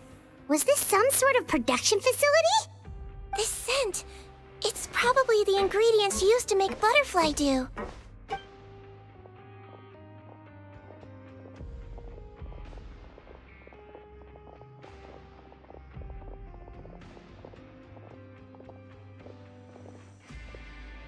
How come they're all empty? Did it sell so well that he ran out of supplies? How strange. Why would Rawat choose to manufacture a popular product like that in such a difficult-to-reach location? Given our suspicion that he may have been coerced into the illegal drug trade, I would have thought that any production facility we find here would be used for illicit purposes. Perhaps butterfly dew is itself an illegal drug. Do you have any evidence for that claim? No, just a guess. We need to find Rawad as soon as possible. He has all the answers we need. Understood. Well, let's not linger here. Let's go. Come on.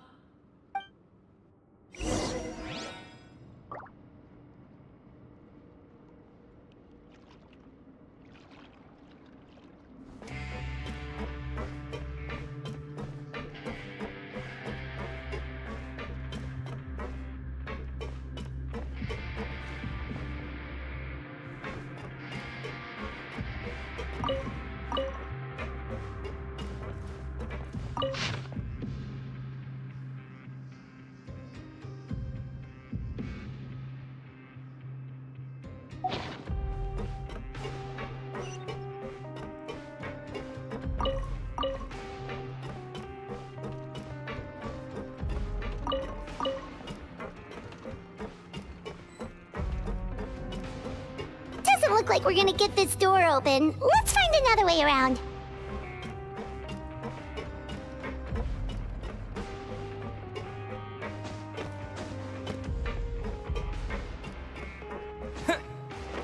This one's closed too. What's with those carts and tracks? Oh, maybe it's one of those doors that opens when it senses cargo passing through. There's a loaded cart right over there. Let's bring it to the door and give it a try.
Let's blow bubbles!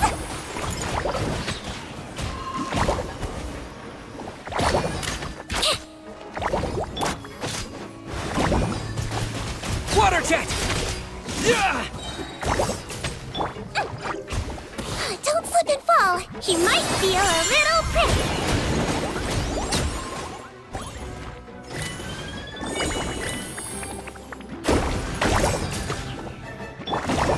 Water jet!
This room's much smaller than the others.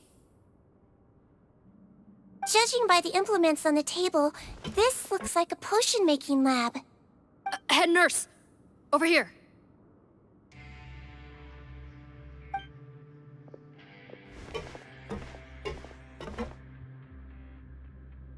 Let's see. Huh? Robot's clothes? Why would he change here? Perhaps they stripped him down, left the clothes behind, and disposed of him somewhere else? Yikes, Sigewinne, where did that come from? Oh, what a tragic way to go. Especially with such a bright future ahead of him.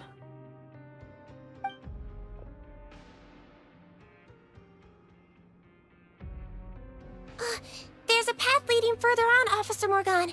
Let's keep up the pace.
There's a whole bunch of people in there.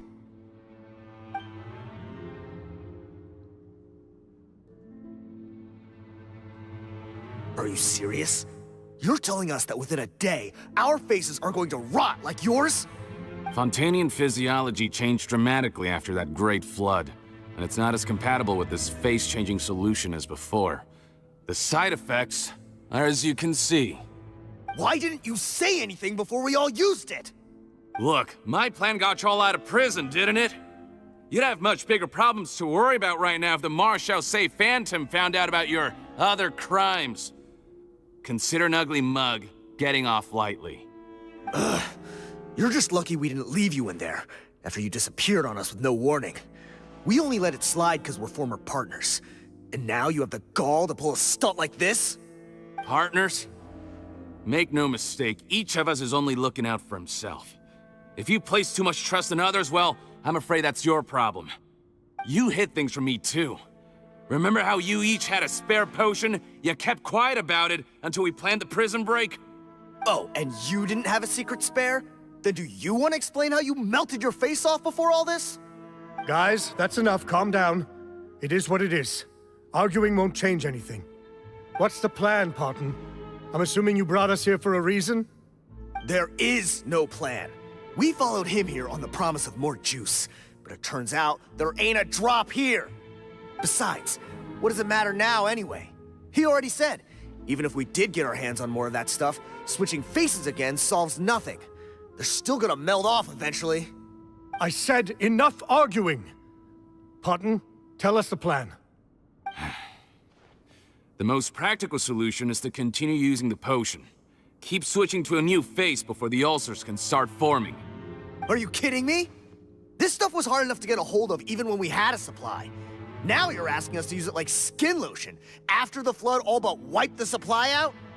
Well, there is another option. But you'll have to make a deal with me first. Okay, now we're talking. What's the deal? I have a document I took from that researcher that details how to make a replacement. Just give me 1 bottle of the undiluted fluid, and I'll get to work. What's the problem? I thought you always kept reserves. Or do you really just have 1 spare bottle each? What do you think? That we were shipping them into the Fortress of Meropide by the basket load? Well then, say hello to never showing your marred faces in public again. Ugh, I've heard enough! Get him! Let's see if that document even exists! Freeze! Marshal say Phantom!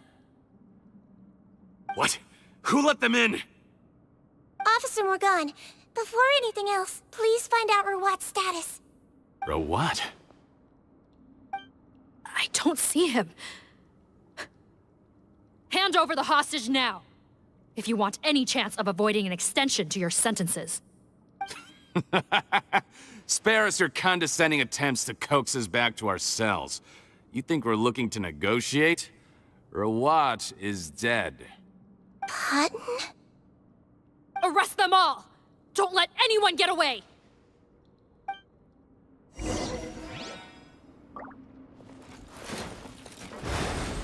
Go! Wipe out! Wibbly wobbly! Ooh, don't be nervous! Just relax! Water jet!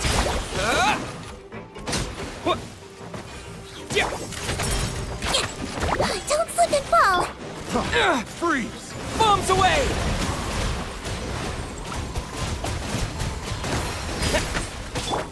Let's blow bubbles! Now I'm mad! He might feel a little prick!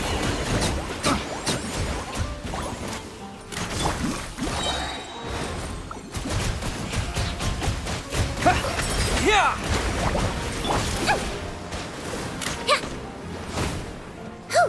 Go! Don't be nervous! Just relax! Go!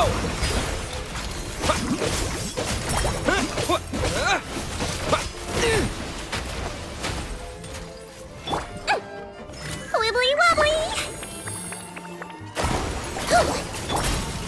Water jet! Wipe out!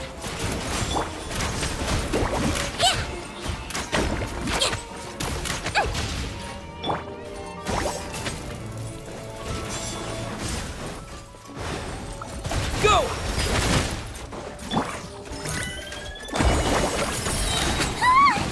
I swear it's for medical research!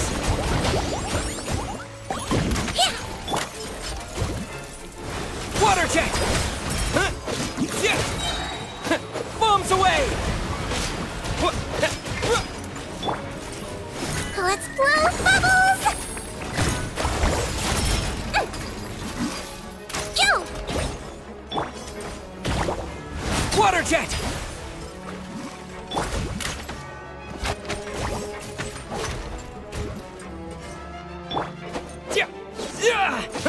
Water jet! He might feel a little prick!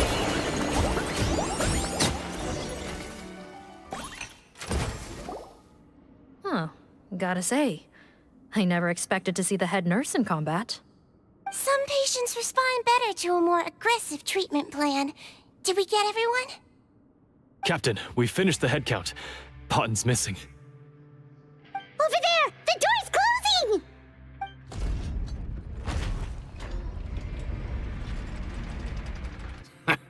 One group trying to arrest me, another trying to hunt me down. Good. I gotta kill 2 birds with 1 stone. How did he get up there? There must be a secret passage somewhere. Find it! Don't waste your energy. I already sealed it off. How naive. We have more people outside.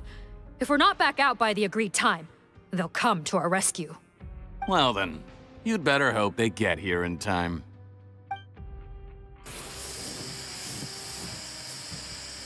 There's some kind of gas leaking from the pipes. Be careful, it's poisonous. This is our distribution center, where we store the product derived from our source solution. We had to use special fire prevention methods to prevent contamination. The pipe network here was designed to emit a gas for firefighting. One little modification later, and it makes an efficient death trap. Why would you do this? Your partners are here too. Oh, please. If they can't supply what I need, they're of no further use to me. Besides, I can't have him exposing my potential whereabouts. He's a maniac! Come on, we gotta find a way to open that door! Go ahead, struggle in vain. Once the last of you croaks, no one will ever find me again. So long! Are you sure you're ready to leave, Potton? You haven't changed your dressing today. You can't cure my face. Just give up. And what if I could? Nice try. You're just trying to stall me. Don't you worry about me. I'll find a way to cure my face once I get out of here. Oh, I doubt it. After all, Fontanians can no longer dissolve in primordial seawater. What the... How did you... The key component of the face-changing potion is the fluid left behind by dissolved Fontanians. It might look like ordinary water, but it has some unique elements in it. Before the flood, all Fontanians were oceanids, physiologically speaking. A potion made from that fluid could dissolve and reconstruct the face of a Fontanian in much the same way as hydroidolins change form. Theoretically, it could give someone any appearance they wished. But since the flood, Fontanians have become true humans. They can no longer provide the source material for this potion, nor reap its benefits. Are you saying this potion is made from Fontanians dissolved with primordial seawater? Then their crimes are far worse than I thought. How could you know all of this? No, wait. Of course! Well. So that's why you have a human appearance. It also means that I have a formula you're unaware of. The air's getting thicker. It's getting hard to breathe.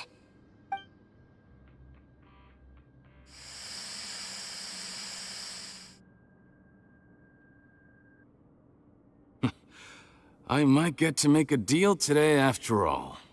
Alright, keep talking. How do you intend to give me the formula? Oh, it's not a formula, but a finished product. I have a bottle of it right here. What? When I tried Rawat's skincare product, I noticed it had a certain special component in it. So I had my friends gather some other ingredients for me, and sure enough, a little experimenting later, I'd produced the potion. I'm guessing his skincare lotion contains the fruits of your joint research? Huh. Impressive guesswork. Yeah, we were his supplier for some of the raw ingredients. But it only contains a tiny amount of the active ingredient. The effect is minuscule compared to the undiluted fluid. Well, I found a way to reverse the dilution process, giving the skincare lotion a similar effect to the fluid it is derived from. That's impossible. If I tell you some of the ingredients, I think you can figure it out. First, you need to combine tainted hydrophantasm tissue with transoceanic pearls at a ratio of around 3 to 7.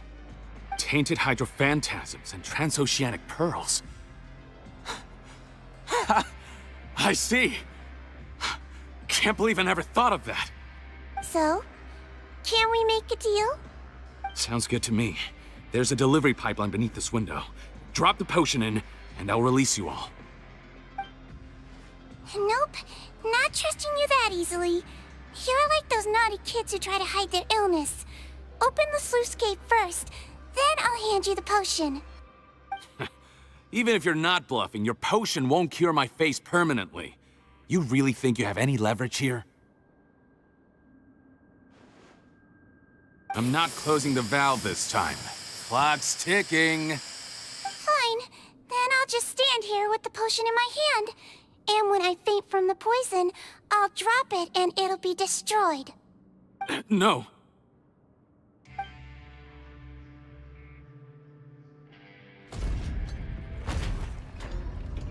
It's open! Disable that sluice gate! Jam it! Don't let it close again! That's more like it. In that case, a promise is a promise.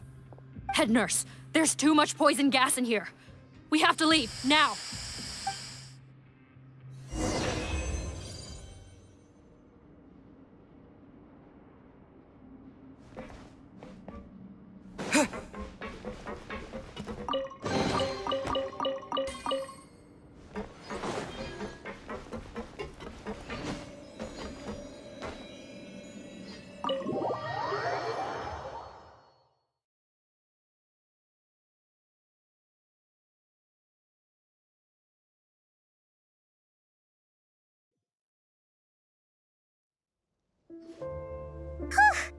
That was too close.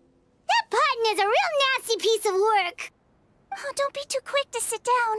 Moving around a little will help relieve the soreness. Same goes for you, Traveler. Oh, but Paimon, you should be fine, right? Flying fast is pretty tiring too, actually. Anyway, that's not important right now. Paimon's still shocked to learn that there's a whole criminal operation going on behind that skincare lotion. Shame I ended up giving the improved version to Potten after finally making it for you. I'll make you some more, I promise. No, please don't. Paimon doesn't want to use that stuff anymore. Still, it was a pretty good job that Paimon wanted to buy some in the first place, huh? It ended up saving everyone's lives. That's gotta count for something. Yeah, Paimon was just kidding. Head nurse, I've done a final head count of our team and the criminals. Everyone's here and doing fine. We're ready to escort the fugitives back to the Fortress of Meropide. It's a shame that we didn't find Rawat. At this point, I'm afraid he's probably deceased. What a horrible bunch. Especially that Potten guy. If he hadn't made good on that deal, we'd all be dead because of him. No, we wouldn't. I always keep a whole bunch of antidotes on me for emergencies, and one of them neutralizes that poison gas. We'd have been fine, even if you hadn't opened the gate. What? Then why did you give him the potion? If this is true, I must concur. Sorry to be blunt, but I think you made a bad decision by handing him that bottle. If he changes his appearance and flees Fontaine, it's unlikely that we'll ever find him. No matter how cooperative his accomplices are when we question them. No, you don't understand. I gave him the potion precisely so we could be sure where he'll go next. What do you mean? We gotta hurry. She won't last much longer.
Please appreciate my sincerity.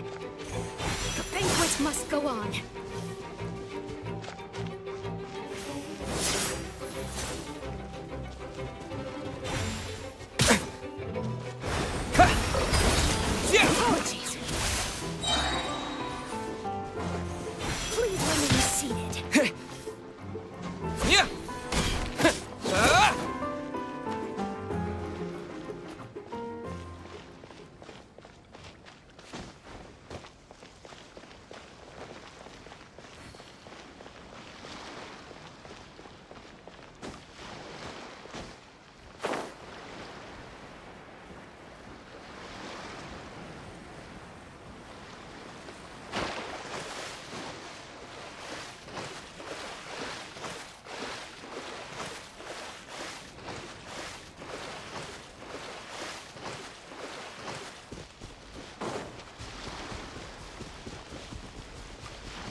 move a muscle.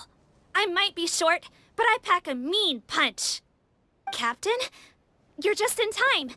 While I was lying in wait, I spotted this crook snooping around, trying to find a way in. So I detained him. Oh, his face. Are you... Potton? So this is where you were heading, huh? What? This is how Potton looked before his face was marred. His current appearance matches the mugshot on his arrest warrant. I see. Wait, so what's going on? Wasn't the whole point of the potion to disguise himself and escape Fontaine? Why would he change back to his original face and run right into our trap? Enough of this nonsense. Let me in! You better pipe down. There's an old lady in there who's very sick. No way are we letting a crook like you inside. To heck with it. Listen to me. I'm Rawat. That's my mother in there. He's gotta be lying, right? Rawat was a victim in all this. He was forced into it against his will. How can he and this monster be the same person? Forced against his will? That's the funniest thing I've heard all day. Back when I was being coerced, everyone thought I was colluding of my own free will. And then when I actually became a criminal in my own right, you all suddenly thought I must be under duress. Amazing what a difference a handsome face makes. Save us the speech. Explain yourself. You want an explanation? Fine. I'll tell it how it is. When I was just Potton, the whole world treated me with contempt. Ew. What do you want? Get away from me. Women despise me. Collaborate? You don't look like much of a researcher to me. My peers scorned me. Mr. Potton, was it? I'm most interested in your research. Consider my offer carefully. I doubt you'll find other investment opportunities. Only villains would work with me. You want out of the game? Forget about it. Turns out, I slipped up a little. Left your picture with some Marechaussee Phantom officers. Easy mistake to make. Now they've listed you as an accomplice and drawn up an arrest warrant. So I suggest you put any thoughts of running away to rest. If you get caught by the guards for being in the synth business, you ain't ever seeing the light of day again. There was no way out for me. Until I could stop being Potton. Mr. Rawat, I have something I'd like to tell you. I became popular with women. This new potion you developed is fascinating. Genius, in fact. Would you consider working with me? I'd be happy to sign a licensing agreement. My peers looked up to me. I'm very interested in your research, sir. You must no doubt have offers from countless investors. So far be it from me to ask for a full collaboration, per se. I merely wanted to express my interest. No pressure at all, naturally. And the villains even began to fear me. Becoming Rawat showed me what a superficial world we live in. But I did not hold a grudge. After all, this superficiality could be made to work in my favor. Or so I thought. But alas, the world seemed bent on finding a reason to make me despise it. Mother, I'm back. How are you doing? Who are you?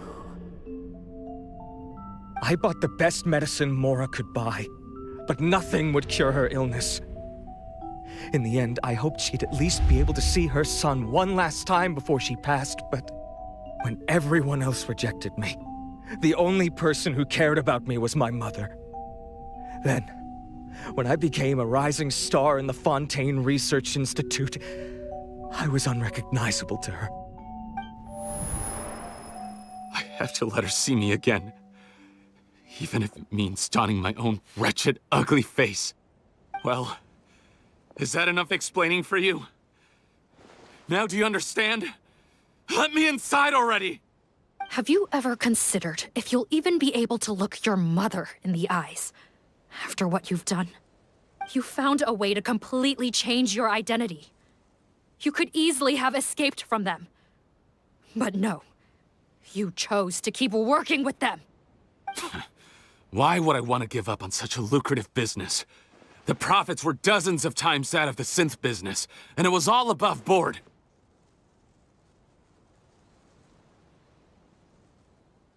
So you kept being a villain just for the money? Villain?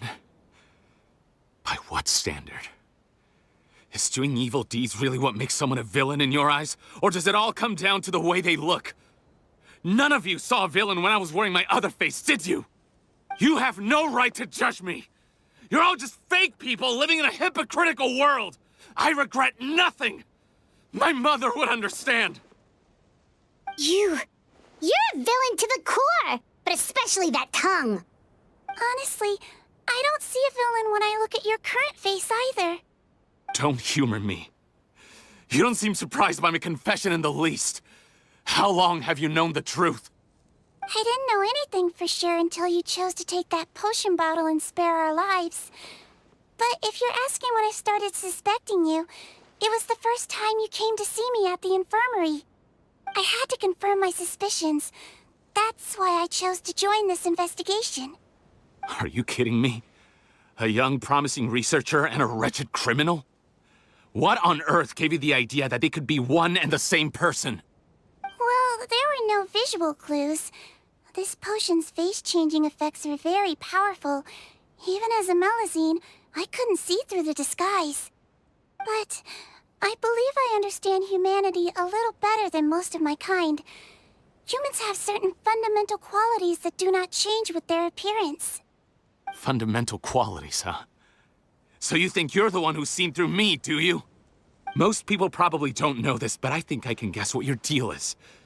Melusine constitutions are very close to that of water, so it stands to reason that the potion should work on them too. You used it yourself, didn't you? That's why you have a human appearance. Sigewinne? Yes, you're right.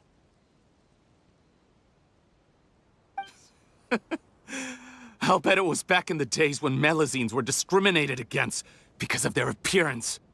It was either carry on living in the gutters as part of an alien race cast out by humanity, or become the head nurse of the Fortress of Meropide, revered by all. Not a hard choice to make. It's a no-brainer. So you see, you and I were the same. And I'm the one who saw through you! That's not important right now. You came here to see your mother, didn't you? Well, I can grant you your wish. Huh? Head nurse, I'm not sure that's a good idea in his current state. Don't worry. Back in the warehouse when I traded the potion for our lives, I was doing it to test him. He was willing to risk sacrificing his only chance of escaping capture by opening the gate in exchange for the potion. Also, he could see his mother again. If nothing else, his concern for his mother is genuine. I see. So before you arrest him, please allow him to see his mother one last time. The Traveler and I will accompany him. You have nothing to worry about. All right. I understand.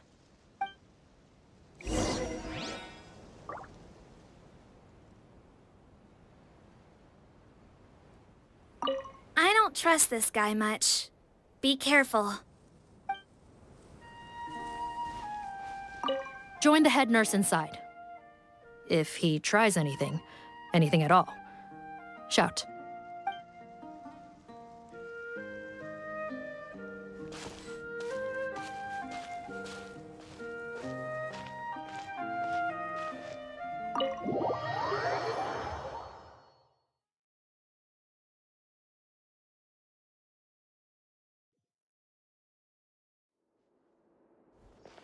Mom? It's me, Potton, your son. You recognize me now, don't you? Mom, what's wrong? I'm sorry, but I have some bad news. I examined your mother last time we were here, and it appears that due to her prolonged fever, she's lost her eyesight. What? Your appearance no longer has any bearing on her ability to recognize you. But there are always other ways to remind our loved ones who we are. Wouldn't you say? No, it can't be. Please, Mom, open your eyes. It's me, your son, Potton. If you really can't see my face, then here, take my hand. Tell me you feel your son's hand. I've done so much to get to this point. Please, you have to recognize me. No. The temperature of his palm must have changed. I'm sorry. It seems I couldn't bring him back to you after all.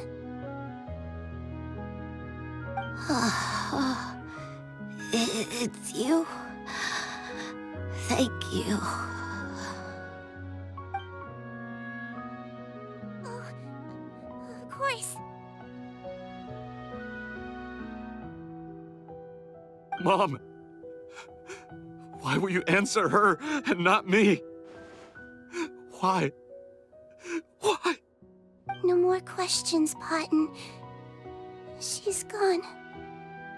Mom?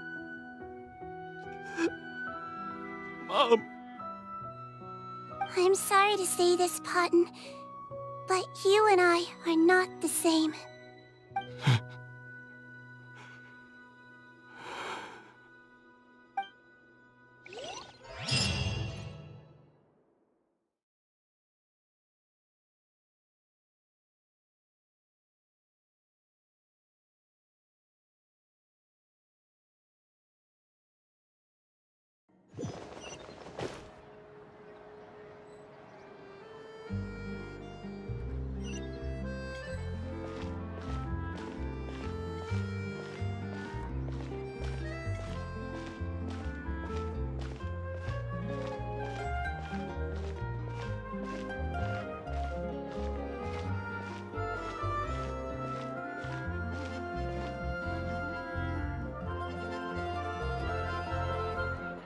The wait is over, everyone!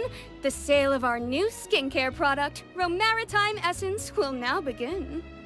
Another skincare promotion! And it's selling as fast as last time. Wonder what people would think if they knew what was in the last batch. Oh, Sigewinne's here too! Hey, Sigewinne! Oh, Traveler Paimon, hello! Oh, I hope you two got a good rest yesterday after all your hard work. Of course! Nurse's orders, right? Anyway, are you here to take notes for your next article? Actually, I'm mostly here to help Officer Morgan wrap up yesterday's case. Ah, that reminds Paimon. That stuff sold like crazy, didn't it? Is it gonna cause huge problems? Nope, there's nothing to worry about. Unless modified, Butterfly Dew is an excellent skincare product that's completely safe to use. Besides, officers have already retrieved all Butterfly Dew purchased on the market. Now it's just a matter of disposal. After consulting Monsieur Nervulette, I came up with a way to neutralize any harmful effects, so it'll evaporate naturally without polluting water or soil. Wow, it's Sigewinne to the rescue again! Thank you for serving as our consultant, head nurse. All the butterfly dew we recovered has been disposed of, according to your instructions. Great! Good job, everyone! Also, you mentioned you wanted a copy of Watt's interrogation records. Well, technically, Potton's records. Anyway, I have them with me. Here. After he saw his mother for the last time, it was like all his mental defenses came crashing down. He put up no resistance during the interrogation, and answered all our questions. We learned a lot. Apparently, the formula was something he discovered by chance while helping the criminal gang produce synth. Later, he came up with the idea to dilute it and use the resulting substance as a skincare product. Their supplier was VI. But you could also argue that they were the ones doing him a favor. His operation helped VI's gang dispose of an enormous amount of evidence. It made for a seamless collaboration. One man's trash was another man's treasure, and there were no loose ends. It's no wonder we never noticed what Potten's gang was up to. Vache again, huh? Is there still no end to the harm he caused? Make no mistake, the crimes of VI and his accomplices will come to an end. It's only a matter of time. Since the flood cut off their supply of primordial seawater, they've been forced to resort to riskier methods, like using their private reserve to attack people on the street. Naturally, those attempts all ended in failure. After receiving numerous reports, we were able to zero in on the gang and eventually round them up. That sounds more like it.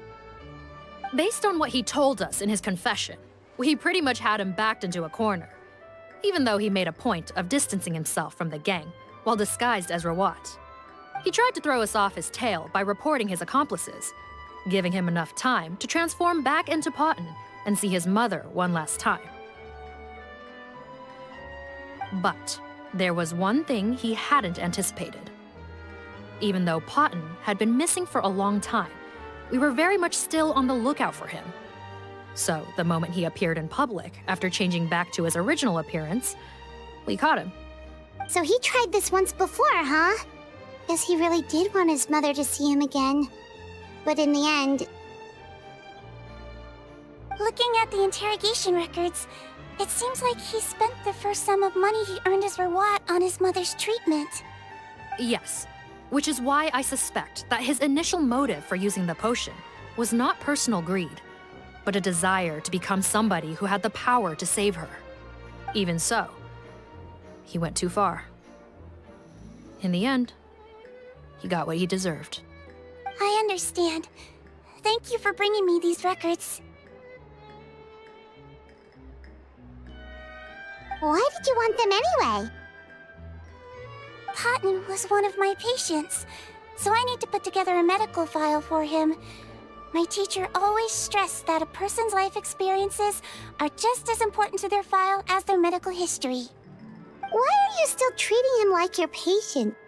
Isn't he kind of beyond redemption now? That may be true, but a patient is a patient, regardless of the choices that bring them to my care. One last thing, head nurse. Please keep everything you know about this potion a secret. It would be for the best if most of Fontaine knows nothing of its existence. I know my fellow officers and I will be able to sleep easier if that's the case. Of course. Not to worry. Thank you for understanding. I'll take my leave then. So, Sigewinne, did you really use that potion yourself? Why do you sound so surprised, Paimon? I told you all about it. It was quite a while ago now.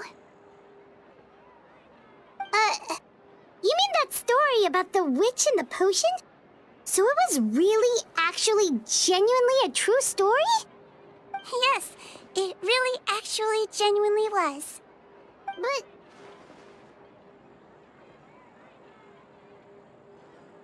I know. There are some secrets I can't tell anyone about.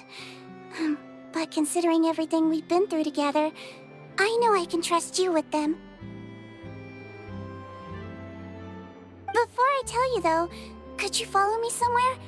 I want to pay my respects to an old friend. Of course!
Neverlet and Risley, they're here too! Good to see you, traveler. Paimon. I trust all has been going well for you? Big news, everyone. The Udex is out of his office on important business. Is that genuinely something people would consider big news? Why wouldn't they? Important business is a big deal. Ah, yes, you're quite right. When someone you care about requires emotional support, being there for them at the right time and place is of the utmost importance. After reading the Maréchal Phantom's reports, I had a feeling a trip here might be in order. Take note. That, my friends, is how Monsieur Neuvillette shows that he cares. We're both here for the same purpose, actually, to accompany Sigewinne as she pays her respects to her late teacher. So the old friend she mentioned was her teacher then? The witch? Oh, sorry. Paimon didn't mean to be rude. It's only 'cause Sigewinne calls her that all the time, so... I doubt she considers that title to be offensive, Paimon. Don't worry. Indeed. In fact, I believe Sigewinne would take it as a sign of affection. She has spoken of this doctor on many occasions, and it sounds like she was a truly generous individual. In those days, many people harbored prejudices against melusines. She was the only teacher willing to take Sigewinne on as a student. Wow. It's really nice of you two to be here for Sigewinne. Guess you guys really look out for your younger colleagues, huh? Younger colleague? Well, that might be true for the Udex, but I'm not sure I can say the same. Sigewinne served a sentence in the Fortress of Meropide hundreds of years ago, and after she did her time, she decided to stick around. She's been an integral part of our administration ever since. Strictly speaking, the head nurse has been around longer than most people in the fortress, myself included. Pretty sure that makes me the younger colleague. She served a sentence? Yes. Long before I became Udex, there was an ancient law in Fontaine that prohibited any attempt to transform another species into a human.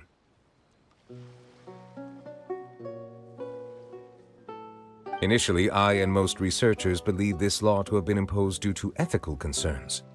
But now, it seems more likely that the law was nothing more than an insurance policy, a way for Egeria to ensure that her people would remain insulated from the truth, thus enabling them to lead more straightforward, happier lives. Ignorance is bliss, as they say. Sigewinne had her reasons for choosing to obtain a human form, but the act was nonetheless in clear violation of the law. Could you tell us a little bit more about what happened back then? Certainly. Sigewinne does not object to her close friends learning about her history. In fact, I first learned of it myself because she confessed the truth to me of her own volition.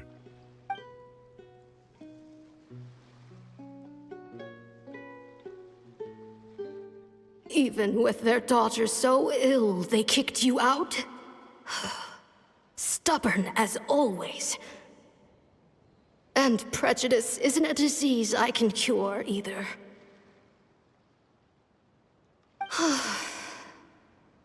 Shame that I don't have the energy to get over there. You're laughable, you old witch. You want to save everyone in Fontaine, but you can't even save the patient before you. Master, what are you... I discovered a strange disease, one I suspect that every Fontainian suffers from. But without witnesses or proof, no one will believe me. I had no choice but to experiment on myself to find a cure, but I hit a wall. And as you can see, it took a wretched toll on me. Then I'll find a cure for you, and then you can go cure her. There's no need. I am beyond saving now. There's nothing you can do. But, Master... As I said before, a doctor's duty is to treat whatever ailments they can. I know, but they don't trust me at all.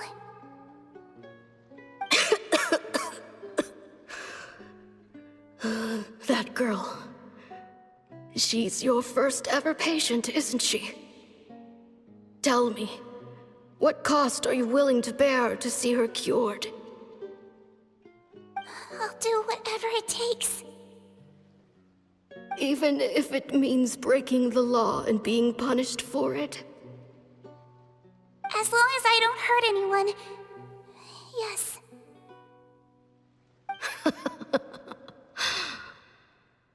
Spoken like a true student of mine. Then I shall make one more final gamble and see my experiment through to its end. Leave me for now and come back in 2 hours. If I am able to work this miracle, then I will have found a way to save all Fontanians, and I shall be able to help you treat that girl. If not, then it means there is one more disease in this world that I cannot treat. In that case, do not come looking for me. I will leave you a parting gift. An accidental discovery happened upon through my study of this strange disease. It has little use, but it will at least help you cure this one patient you can reach.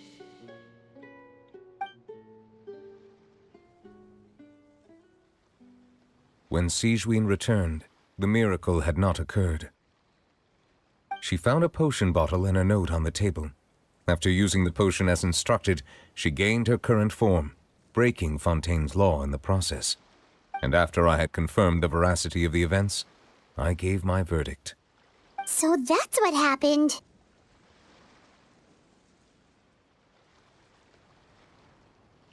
I fear Sigewinne only understood the full story after the truth about the dissolution of Fontanians was uncovered. When I reflected on all this with that knowledge in hand, I felt a deep sense of regret. As I use the law to uphold justice, there are times when I cannot help but acknowledge its ruthlessness. After the final details of the events surrounding Sigewinne's transformation came to light, I checked several sources and, thankfully, the legal code does not require Sigewinne to shoulder any additional punishment. Wonder how she feels about all this. Since she invited you here, I imagine she intends to speak of these matters with you, no?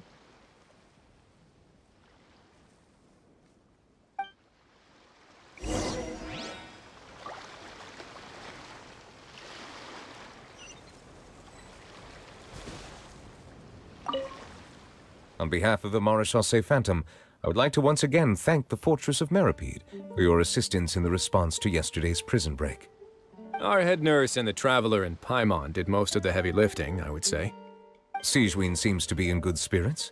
I trust work hasn't been too hard on her lately? Well, she might be the only permanent medical staff in the fortress, but there's plenty of people with medical knowledge willing to help her out. I am most relieved to hear it. The way you're asking after her well-being makes you sound like a concerned parent. Well, I won't lie. I've always seen myself that way. Showing your age a bit there, don't you think? Indeed. Actually, I often forget just how much older I am than you. Well, while we're on the topic, what did you do before getting this job anyway? Spend all day swimming in the sea from east to west and then north to south? Yes, and from the surface to the ocean floor on occasion. Wow. Impressive. Apologies, that was merely an attempt at humor. You can disregard what I said. That's impossible, I'm afraid. My imagination's already running wild.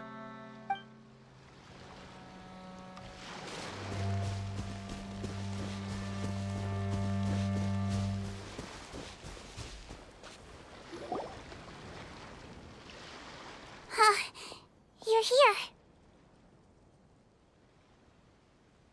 The old friend I mentioned was my teacher. When she passed, her body was nowhere to be found. All that's left of her is an empty tomb. And even that's deep underwater now. Sigewinne, the witch who gave you the magic potion, she was your teacher, wasn't she? Sounds like Monsieur Neuvillette filled you in. After learning the truth, it must have been hard to process, huh? Well, to be honest, after I realized what really happened that night, my first thought was that it kind of made sense. It seemed exactly like the sort of thing she would do. But she was planning to sacrifice herself and never told you. That's just who she was. If lying is what it took to get a kid to take their medicine, then that's what she'd do. Alright, but why did you turn yourself in? I broke the law, simple as that. My teacher made her choice, and I made mine. True. It's just the way Potton framed it when he was asking you all those questions, it made Paimon really mad.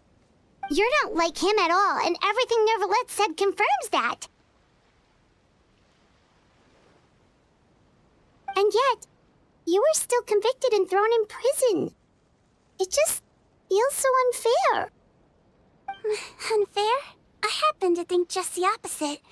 If I hadn't served that time, I'm not sure I would have been able to stay strong when he was questioning me. What makes you say that? I knew you'd be curious. Let me tell you a story.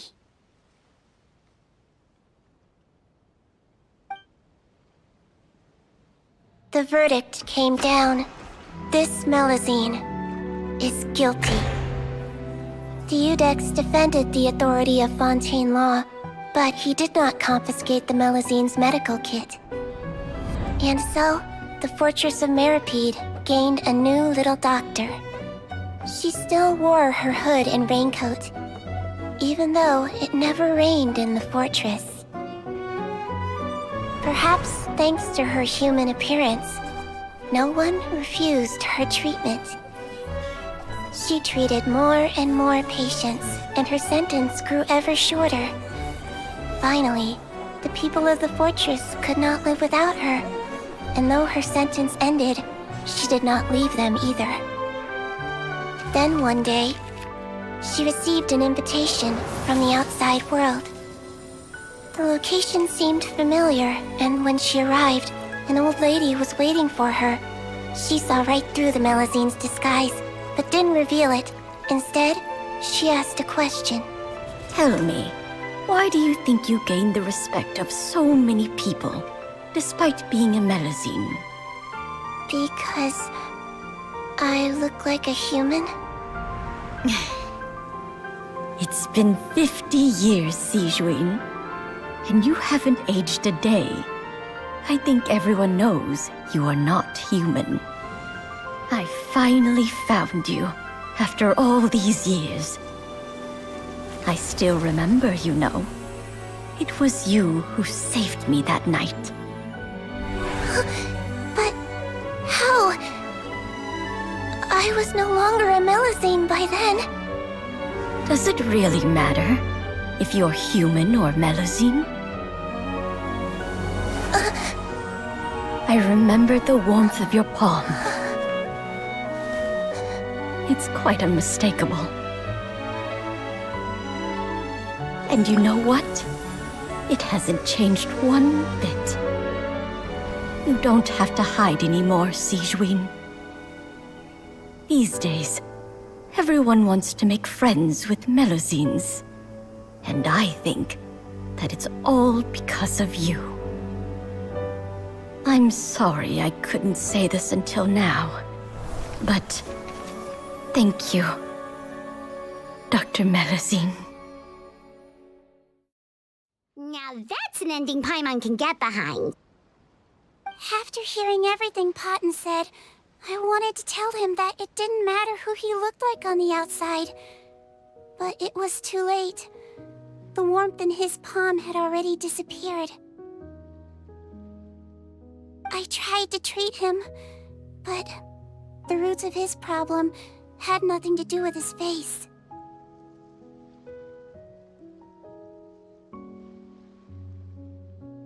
I understand. Thanks, you two. I appreciate you being here for me while I talk this through. Oh, it's nothing. Our pleasure. Oh, there's one more reason I invited you here.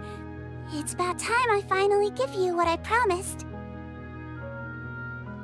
In order to restore the appearances of the face-swapping victims, the Maréchaussée Phantom gave me special permission to make a few bottles of that potion.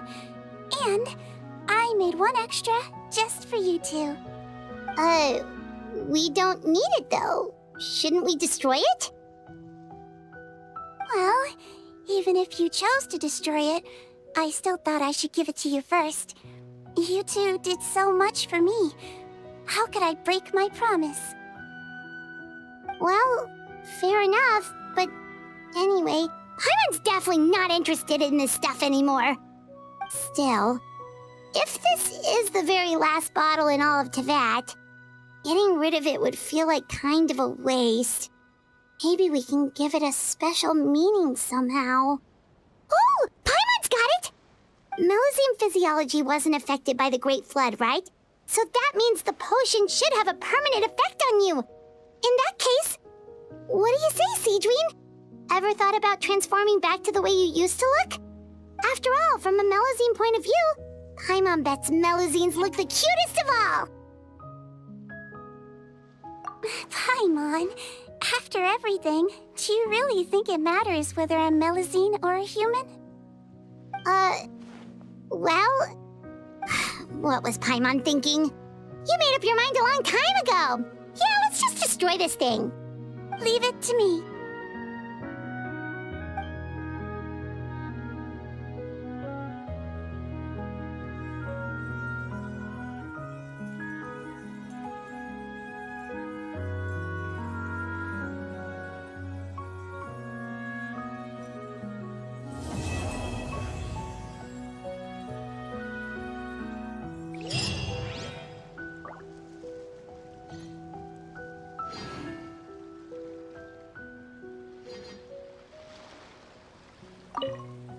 I'd like to stay here with my teacher for a little longer.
Emerge right here, right now. Teamwork is dreamwork! Let's get them! Let's end this now! Right here. There is no escape! Torn to oblivion!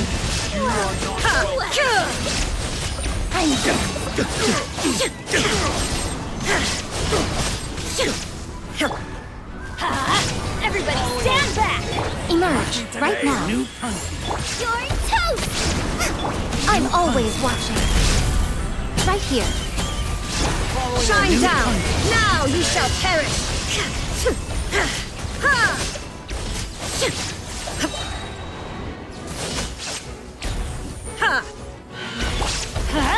I'm going in! Eat this! Right now. Emerge right now. A sight to behold. Emerge right here, right now. There is no escape! Inazuma shines eternal! I'm getting sick of this. Everybody stand back! Let's light it!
Illusion shatter. Emerge.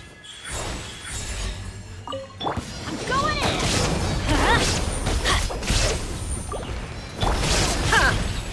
Right here, right now.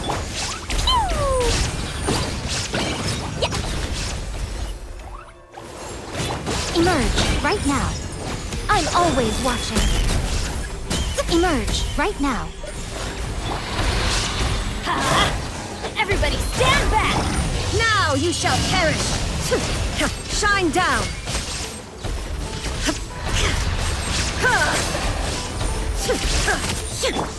Dumpy Dumpty Go! I'm going in! Right here.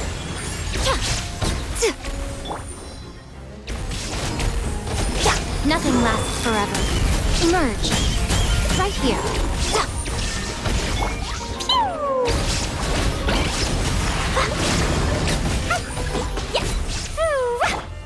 Teamwork is dreamwork!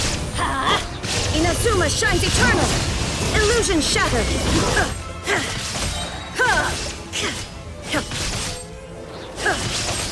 Emerge. Right now. Emerge.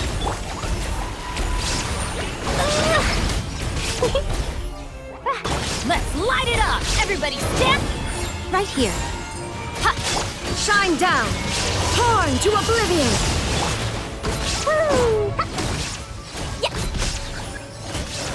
Boing, boing, boing! Illusion shattered. Right now. Right here. Emerge. Going in! I'm always watching. Right now. Right here. Emerge. Shine down! Now you shall perish! La la la.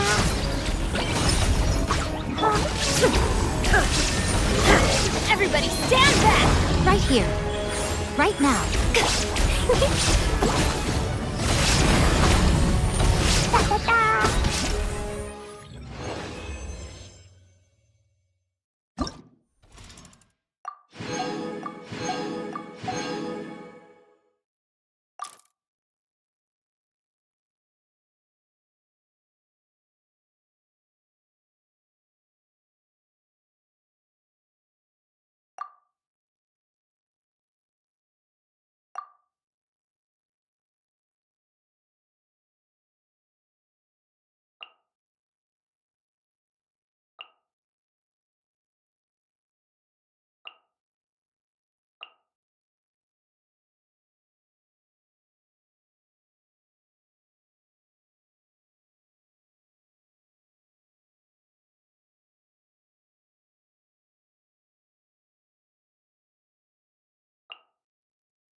The show begins by royal decree.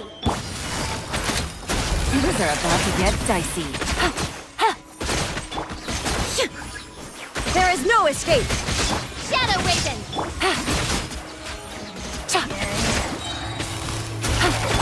Let the world collide. Illusion shattered! Torn to oblivion! Here comes the catch! Odds reveal thyself. Shine down! Quietly now.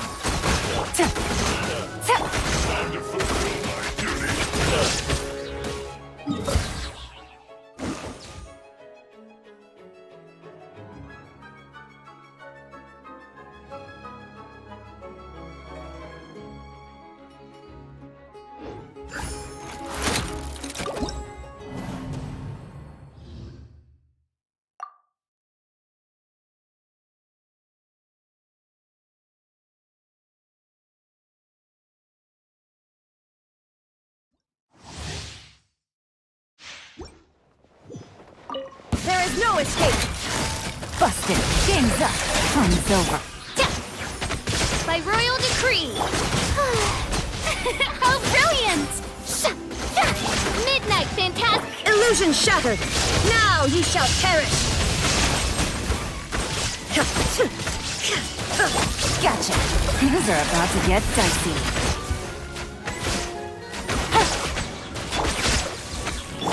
Let my name echo in song. The show begins. Quietly now. There is no escape! Inazuma shines eternal!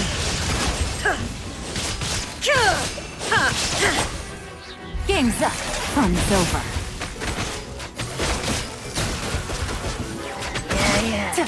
Midnight Phantasmagoria. May I present? Let the world collide. Busted! Things are about to get dicey. Now you shall perish!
Illusion shattered! Happy to oblige!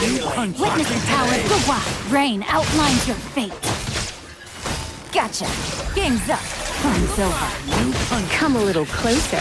Surrender and I'll be gentle.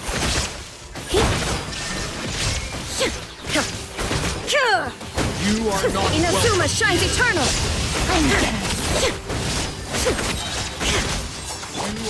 Rain cutter.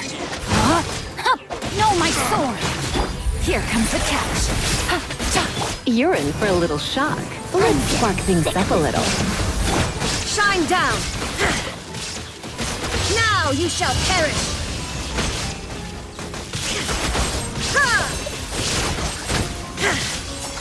Illusion shattered! Busted. Things are about to get dicey.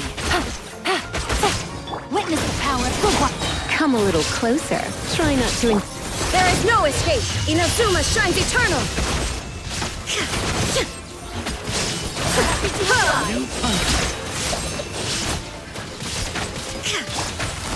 Game's up. Fun.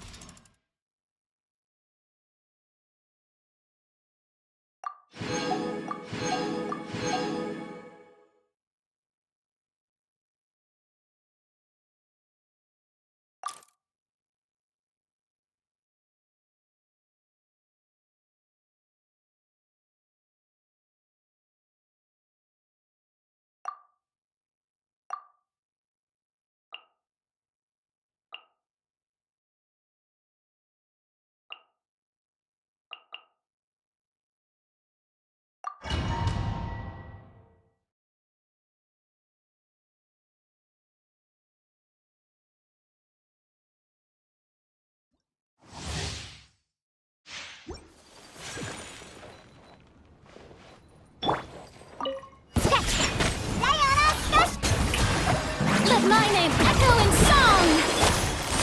Quietly now. Here comes the catch. My apologies!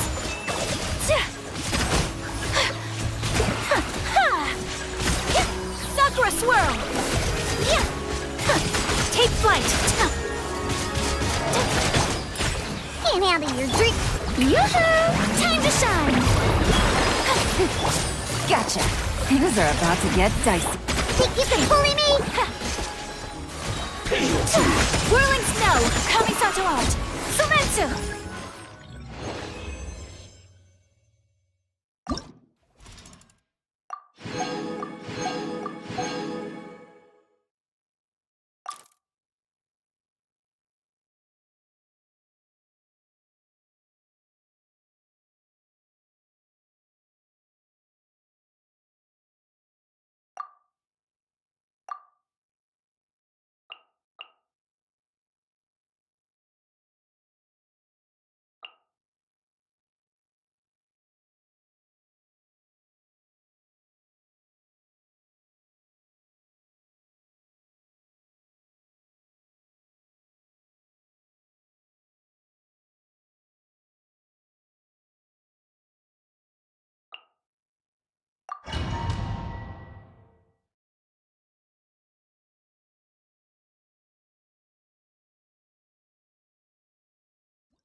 Time to act. Rain cutter.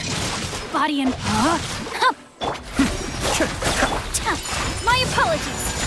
Sakura swirl! Manifest! Do your master's bidding! Whirling snow! Be still. Kamisato Arc. Suiyu.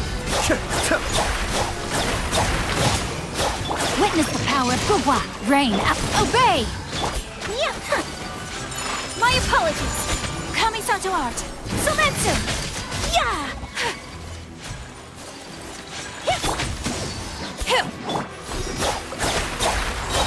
Mind the deluge. No, my soul! Let me weave you a... Unleash! Take flight! By ordinance divine! Sakura swirl! Yeah! My apologies! Rain outlines your fate.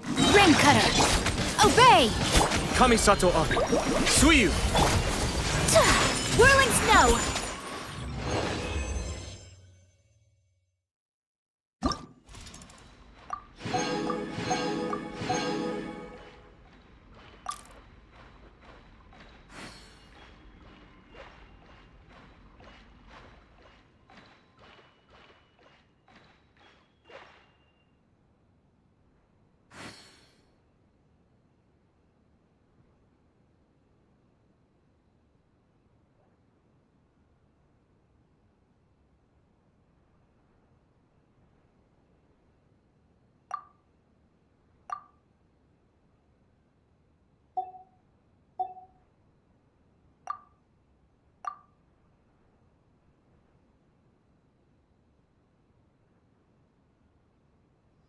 A blade embraces its duty, as a jeweler cherishes their gems.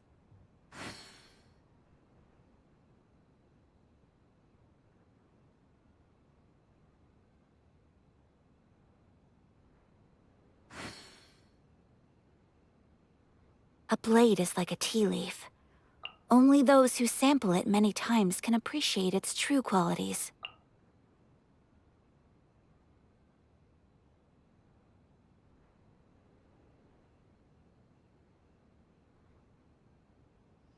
A blade embraces its duty, as a jeweler cherishes their gems.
work!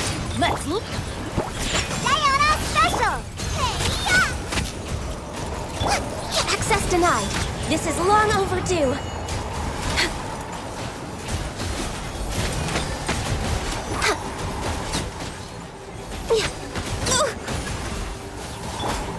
Everybody stand back! Scratch! Can't handle your drink! Booba, get them! Born of ice and frost, all hail! Next on the agenda... Eat this! Teamwork is dreamwork! Shaken and stirred! No touching! Your journey ends Some target here. practice. Diana Special! Let's light it up! At the frying pan, it's... I'm going in! This is long overdue! storm!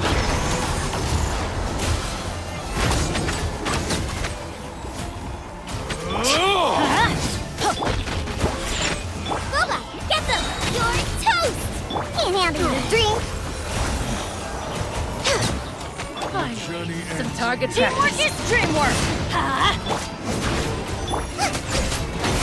Race you! Scratch! Stretch our wings and Born of ice and frost, all hail! Where do you think you're going? Everybody stand back! Look at you, Boozle! At the frying pan, it's the fire! No touching! Let's light it up! Pew pew! Nice and spicy! For Rex Lapis! Teamwork is dreamwork!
Booba, get them! Think you can bully me? Can't eat this! Oh, so sorry. What's the... Laid bare! Yeah! Scratch! Nice and spicy!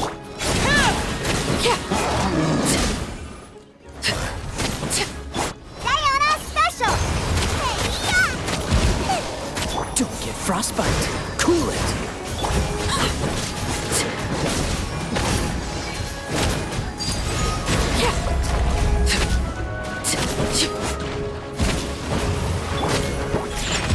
Freeze. Booba, get them! Let's go, let's go! Look at you, Boozle! This moment will be frozen in time.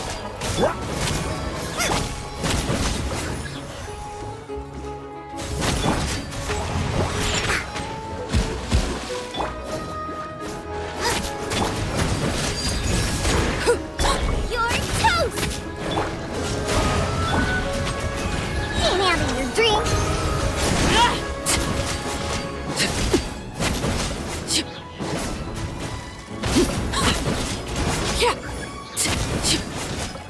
Nice and spicy!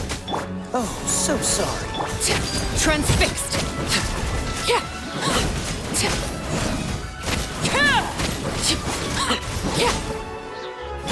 On the rocks! Booba, get them!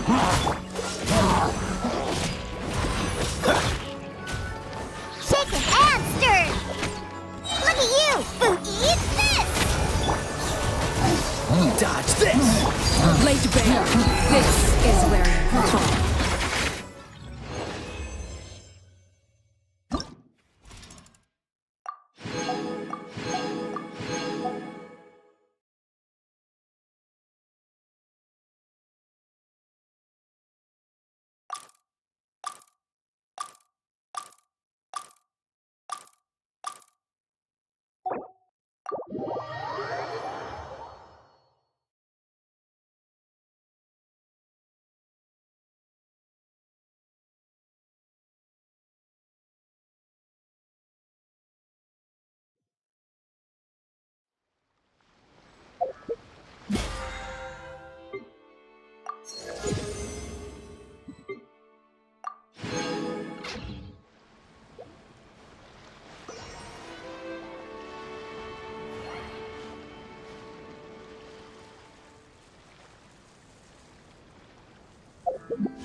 Mm.